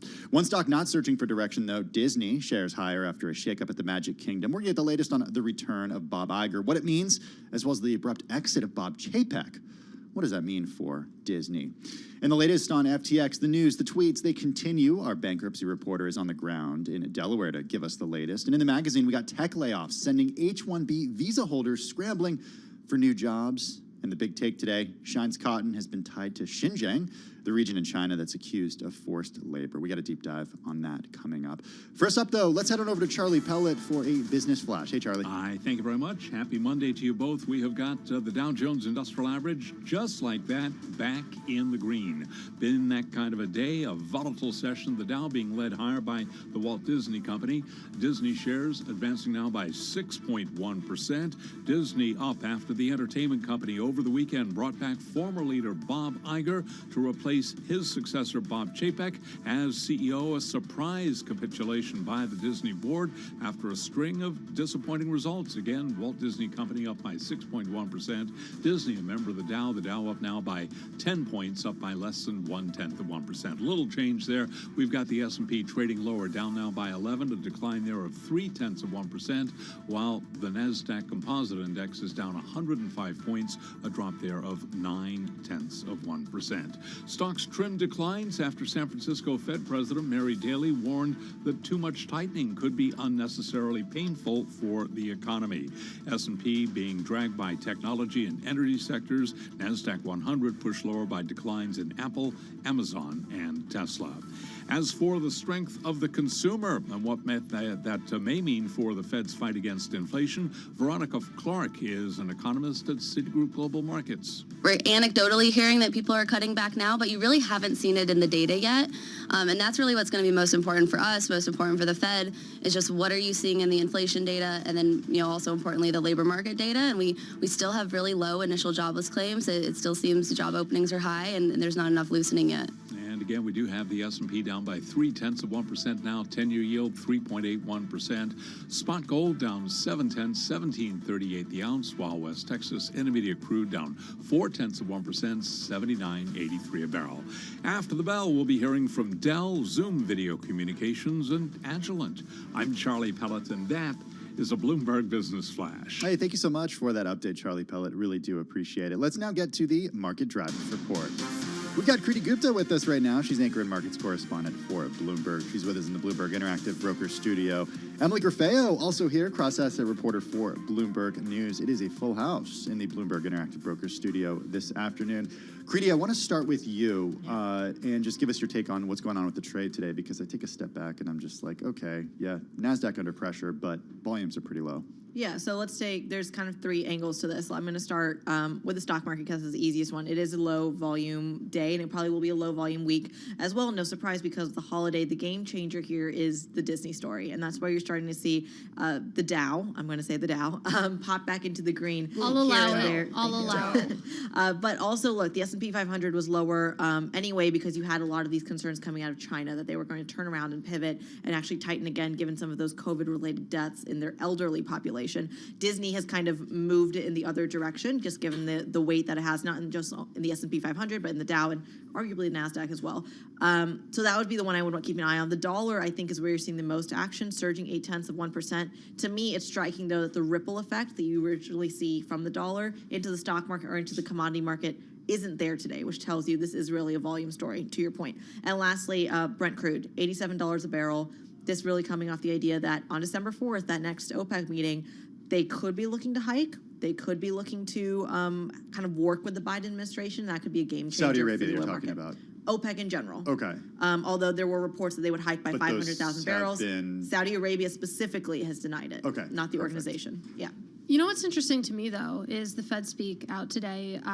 San Francisco Fed President Mary Daly saying that too much tightening could be, quote, unnecessarily painful for the economy. I don't know. I read that and then I look at stocks lower. I'm a little bit surprised that that didn't fuel another leg of the pivot trade here. Emily, what is going on? Yeah, it seems like the market right now is trying to interpret Daly's comments. Are they hawkish? Are they dovish? I had one source say this was pretty par for the course comments from Daly.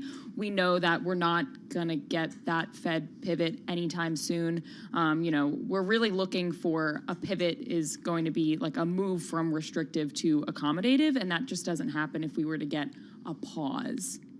Interesting. So differentiating here between a pivot and a pause. What about a step down, though? Because, I don't know, we have a lot of options ahead of us. It could be 75 or it could be 50. Is that a pivot? I don't think any of my sources are saying that's a pivot. I think they look at the fact that it would still be one of the most aggressive rate hiking cycles that we've seen in decades. So just because we get 50, it doesn't mean that we are getting to, a more accommodative level. So I think people are still nervous about 50 and how that could ripple into the stock market. Kriti, what else are you keeping an eye on? That's really challenging because it kind of feels like everything's going to change in that first week of December. And I'm going to bring it right back to the oil team because that OPEC story. So you're just ignoring the rest of the week here? Kind of. Really? I really That's am. interesting. What about So Black Friday? That's what I was wondering. I mean, we're going to get some credit card data hopefully on Friday, and we'll get some Adobe data. They're good with the real-time stuff over the weekend. But I think it's kind of, look, I think it's a little priced in the idea here that people are still spending. We already know that from the data. They're relatively to year over year, the holiday season as a whole might be a little bit slower or leaner. We've heard that from FedEx. You've heard that from UPS. We've heard that from the DHL CEO last week as well. Amazon. Right, like so many people. So I don't think consumer spending is an issue here, and it's also something that's not priced into the market. I think the bigger issue is still going to be inflation, and it's still going to be this kind of base case of Brent crude heading for 100, except it's not. And I think that's the game changer for the entire market, not just commodities, but for the stock market too. If we get this data on Friday from Adobe and others that shows that, I don't know, Black Friday was a blowout, I feel like that's bearish. Am I alone? Like, doesn't it feel like the Fed is trying to crack the consumer? The narrative has been that the consumer is still resilient. Crack the housing market. You crack the housing market, it feels like the consumer is still a box to be checked. Are they trying to crack the consumer, or are they trying to crack the labor market? Because I think those are two separate I don't think they're trying to crack the labor market. I mean, Powell has said that the unemployment rate is unsustainably low. That's a quote. But, I mean, if you're trying to control inflation, it feels like you have to crack the consumer at some level.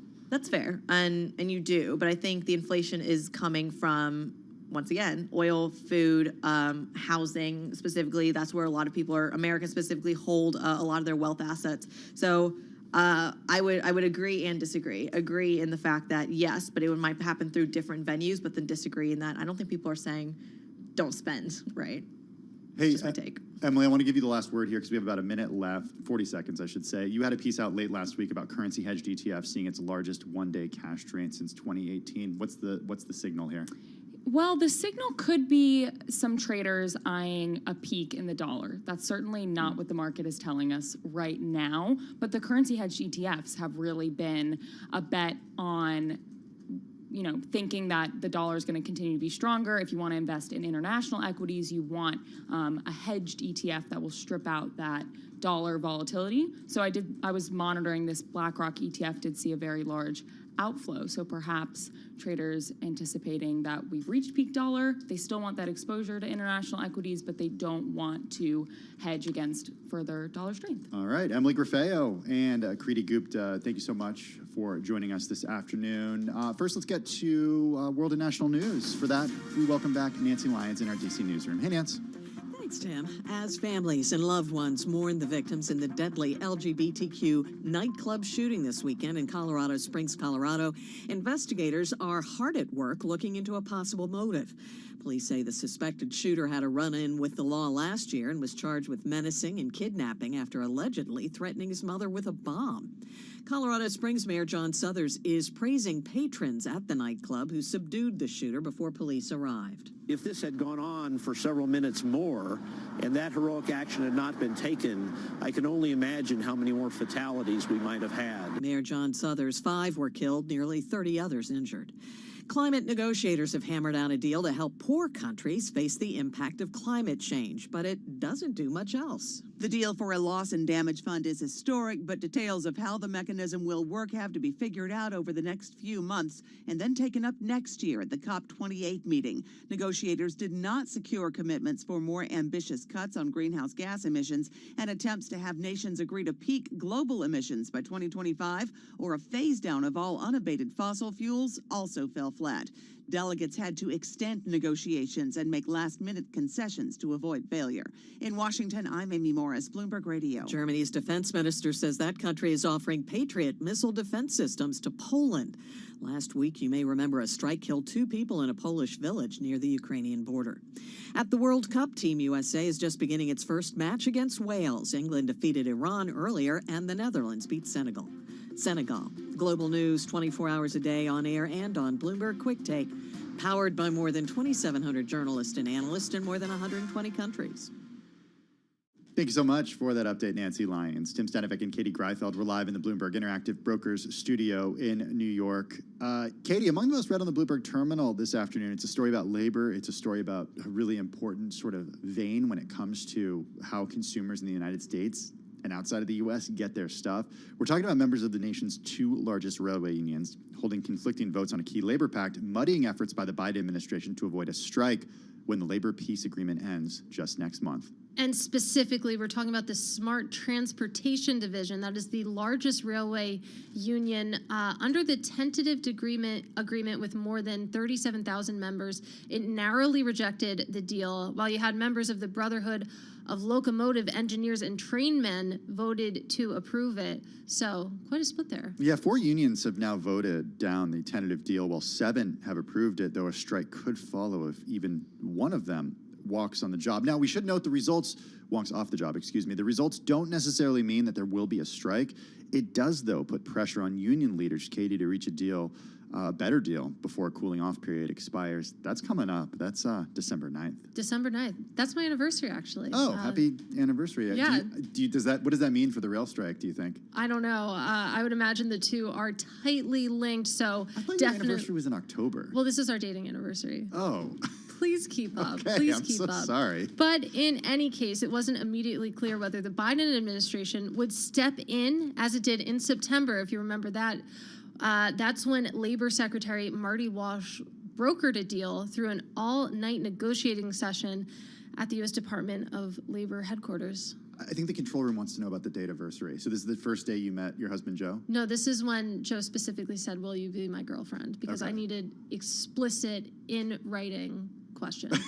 Wait, Yeah. Did he say it in writing? No, Oh. he didn't. We're working on that. Maybe this year.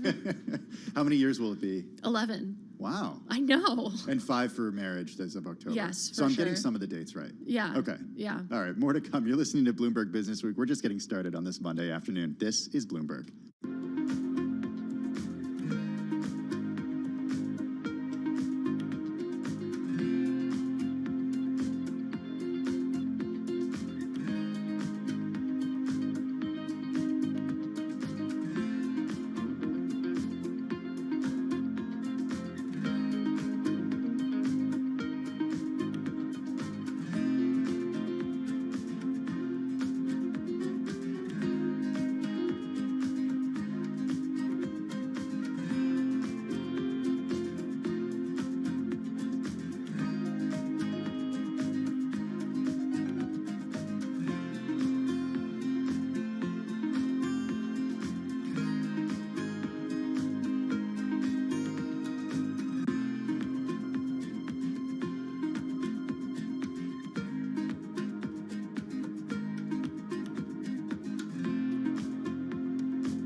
updates, headlines, and breaking news 24 hours a day at Bloomberg.com, the Bloomberg Business app, and at Bloomberg Quick Take. This is a Bloomberg Business Flash.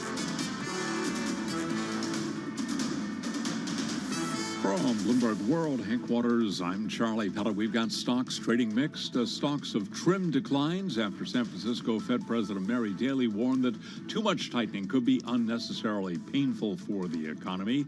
The S&P 500 index now down 8, drop there of 0.2%. Walt Disney is defying the risk-off sentiment that swept markets after it brought back former leader Bob Iger to replace his successor Bob Chapek as CEO. Disney shares helping lift the Dow. We've got Disney up now by 6%, with the Dow up 34, higher by 0.1%. Nasdaq down 98, a drop there of 0.9%. 10-year yield 3.81%, with the 2-year yielding 4.53%. Spot gold down 0.7%, $17.39 the ounce, while West Texas Intermediate crude oil down 0.2%, $79.93 a barrel. Carvana shares are plunging 13%. The online car dealer is careening towards an all-time low as investors grow more concerned about the continuing decline in used vehicle prices. Again, Carvana now down by 13%. Recapping, stocks are trading mixed, with the Dow up 0.1%. S&P is down by 0.2%.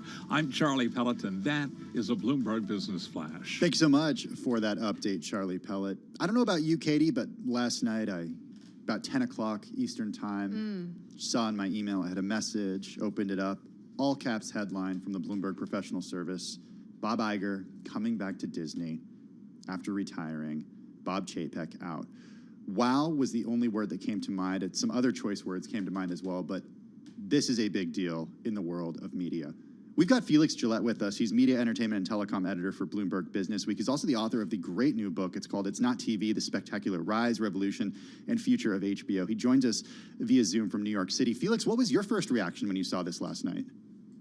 It was pretty jaw-dropping. I had to close my fantasy football app and, pay attention to what's happening in the media world again.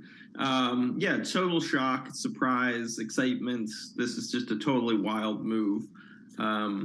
And I think underscores what a crazy time it is in the entertainment business and how challenging and tumultuous this transition from the cable era to the streaming era is going to be for pretty much every big player in the space, including Disney. I'll admit, I was asleep at 10 p.m. You had an early morning. I was resting up for a big day of reporting for Bloomberg News. But so you described shock. Was anyone expecting this, or was this across the board shocking? I think that there were definitely people calling for a change at the top of Disney, particularly coming off of this last quarter, which was really truly a disastrous quarter for Disney. And I think Chapek's performance during the earnings call left a lot of people scratching their head. The Disney had announced this $1.5 billion loss on streaming for the quarter, which was, way bigger than people thought it was going to be. And yet Chapek was really cheerful and sunny during that call. And so I think in one sense, people were thinking, okay, maybe this guy is in over his head. There's been all these series of missteps. There was, his clumsy handling of the culture war issues down in Florida. There was this dismissal of Peter Rice, the head of television, earlier this year, which upset a lot of creative people in Hollywood. So there've been a series of errors. So I think the decision to move on from Chapek, I think, is not that shocking. It's really just the bringing Iger back, replacing his hand-chosen, pick to succeed him originally. For years, every time he's been out in public, people have asked him about, would you ever consider coming back to Disney? And he said again and again and again, like, no, I'm not interested. I'm not interested. So that part of it is pretty wild. Never say never. I mean, Bob Iger's 71 years old. Was at Disney before he, quote unquote, retired. More than 4 decades. He was its CEO for 15 years. He oversaw some of the biggest acquisitions that the company made, including Marvel, Pixar, and other acquisitions. So, Felix, what does it mean for the future of Disney and what we can expect over the next 2 years, which is, from what we understand, what we'll see with Iger?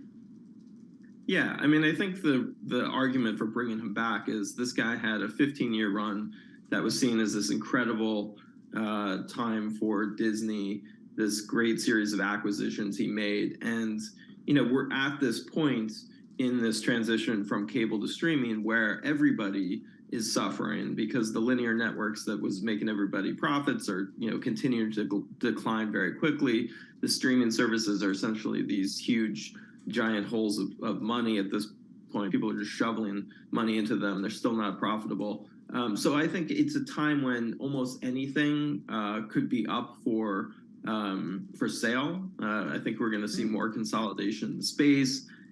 People are going to have to team up further in order to survive this era. And I think the argument for bringing Iger back is you want that guy making those big decisions over the next couple of years. And you have some faith that he's going to make smart moves. Well, Wall Street is definitely cheering. Both of you look at the shares. Also, at least one upgrade on this news. But tell us about the potential fly in the ointment here. The activist investor Nelson Peltz's fund. What could potentially go wrong here? Yeah, I mean, I think that there's plenty that could go wrong. I think, part of it is, again, the thing that's kind of funny to me is Iger kept pushing back his retirement again and again during his previous reign. And he kept, there was all this speculation about, who's going to succeed you, or do you have a leader in mind, who's going to carry this future company into the future.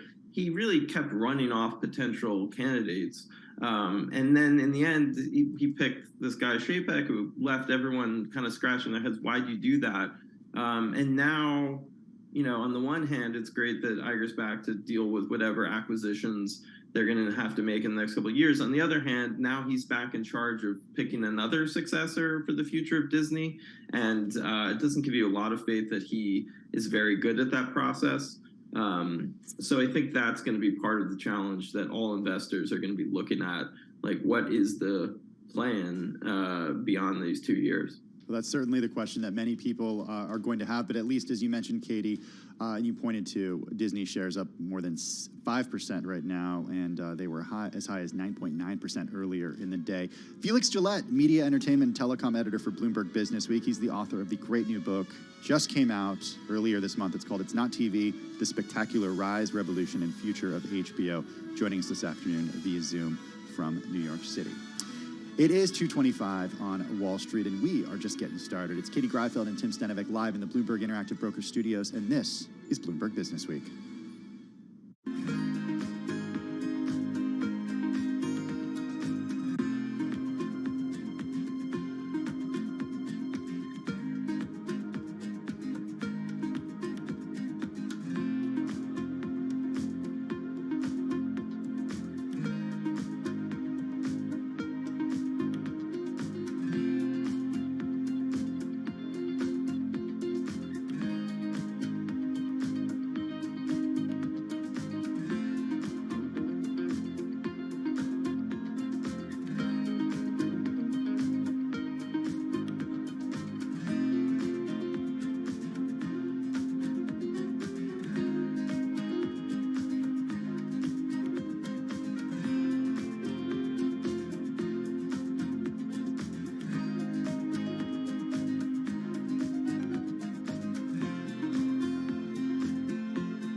Broadcasting live from the Bloomberg Interactive Broker Studio in New York. Bloomberg 1130 to Washington, D.C. Bloomberg 99.1 to Boston. Bloomberg 106.1 to San Francisco. Bloomberg 960 to the country. Sirius XM Channel 119. And around the globe, the Bloomberg Business app and BloombergRadio.com.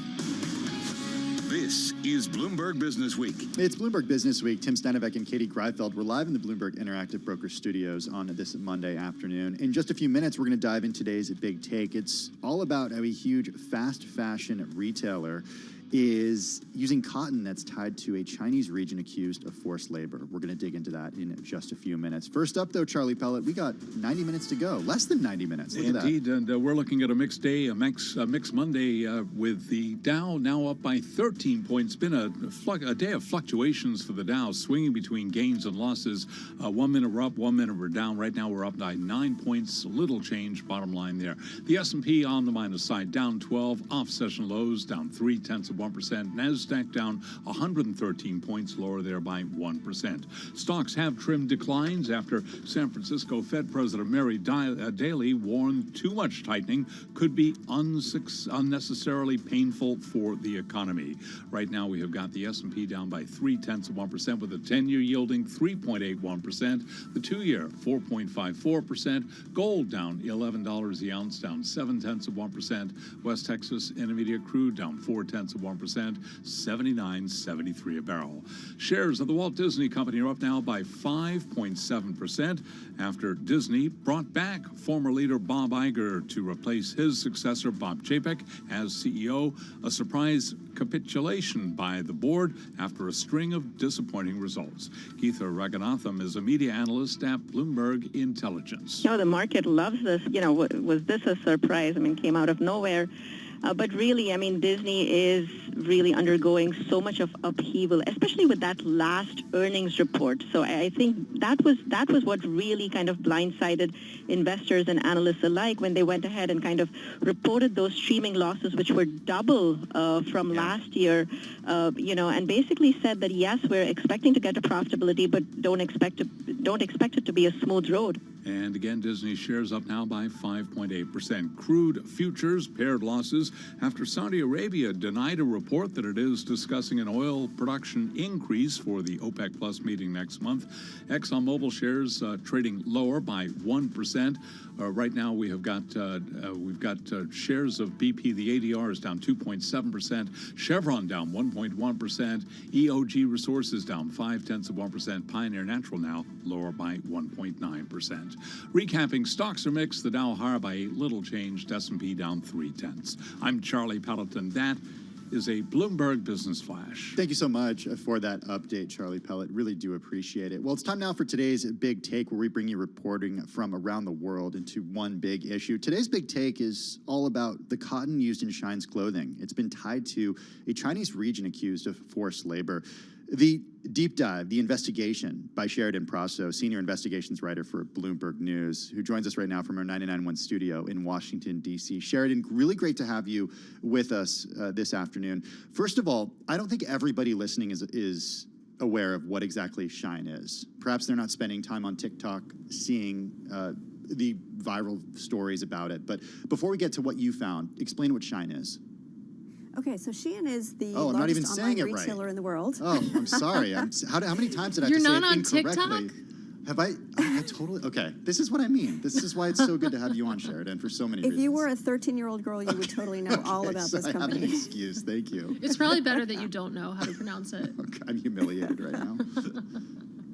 So Shein is the largest online retailer in the world. It's based in China. It has sales of about $24 billion for the entire world. About a third of that, about $8 billion, is in the United States this year.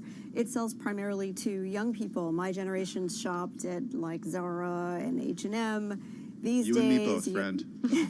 Younger people these days, they are shopping online at Shein, and they it took off hugely during the pandemic, and it's still going pretty strong. I have to say, I've seen a lot of these haul videos on TikTok. I don't feel great that I actually watch a lot of them too. I don't necessarily just scroll past. But tell us about the investigation part, because Bloomberg News actually did some laboratory testing. Tell us about that process.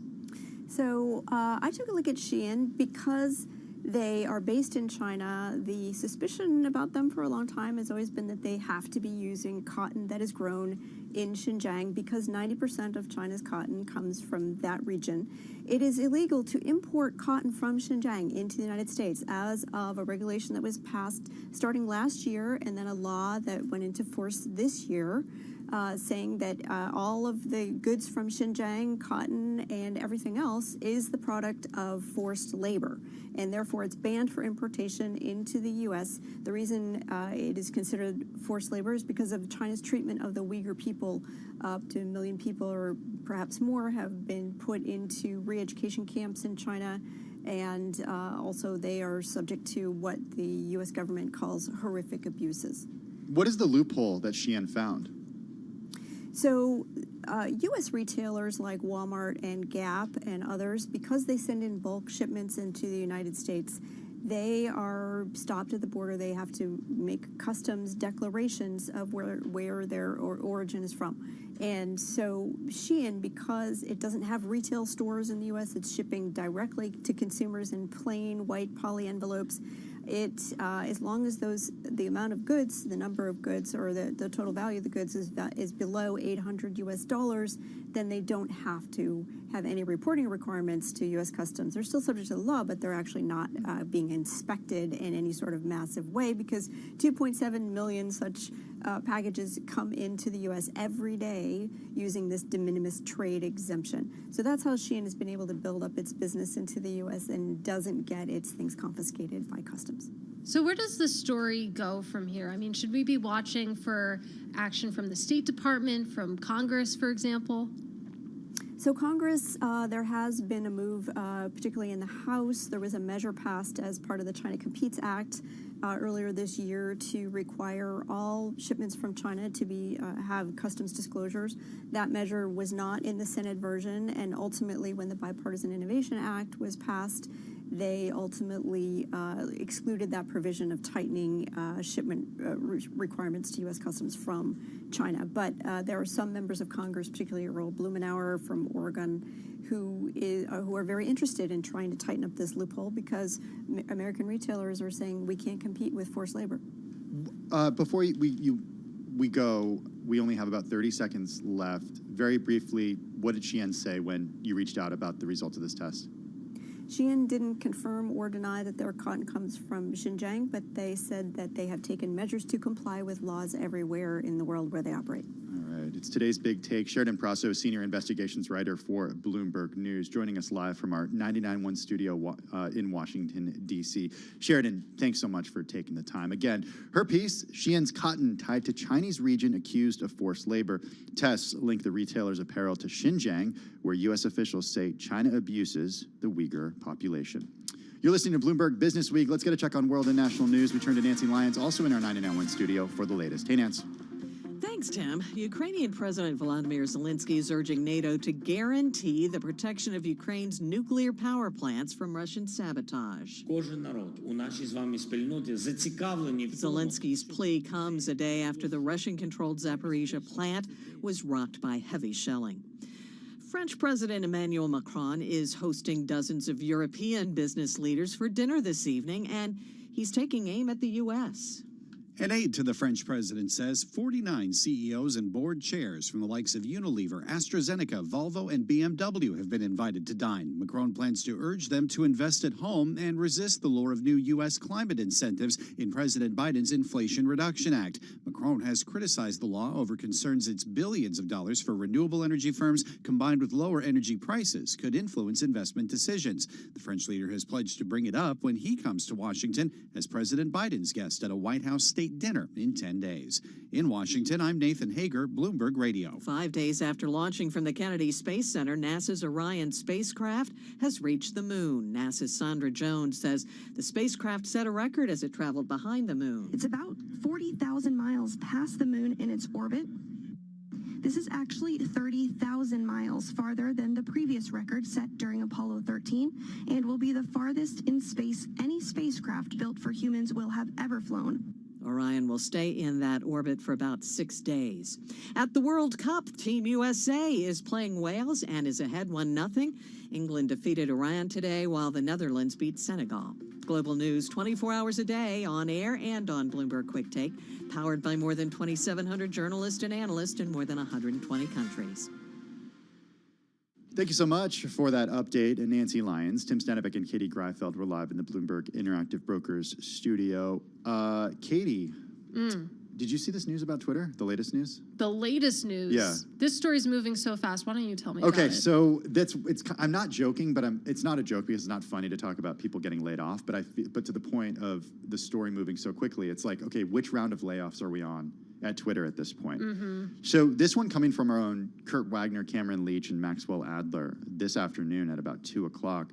Elon Musk laying off more Twitter workers from the sales side of the social networks business beginning late on Sunday, further trimming a staff that had already been decimated by cuts and resignations. The context of this is, of course, in the weeks since he took it over, Katie, he's fired thousands of people. Almost 5,000 employees have been lost since Musk's takeover. But some of those employees, Katie, he's asked to actually come back.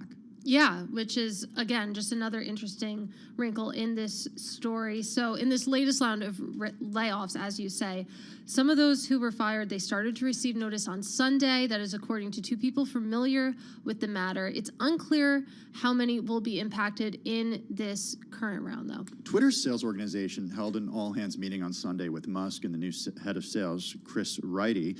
2 people said many employees showed up expecting some announcement about cuts after Bloomberg reported Saturday that more were coming. Instead, Musk used the time to talk about ongoing updates, including his decision to reinstate the account of former U.S. President Donald Trump. One of the people said. He also explained that the company needed to make ads more targeted to particular users. According to another person familiar with the remarks, there was no mention of layoffs during the meeting. What changes have you noticed to Twitter since he took it over? Absolutely none. Really?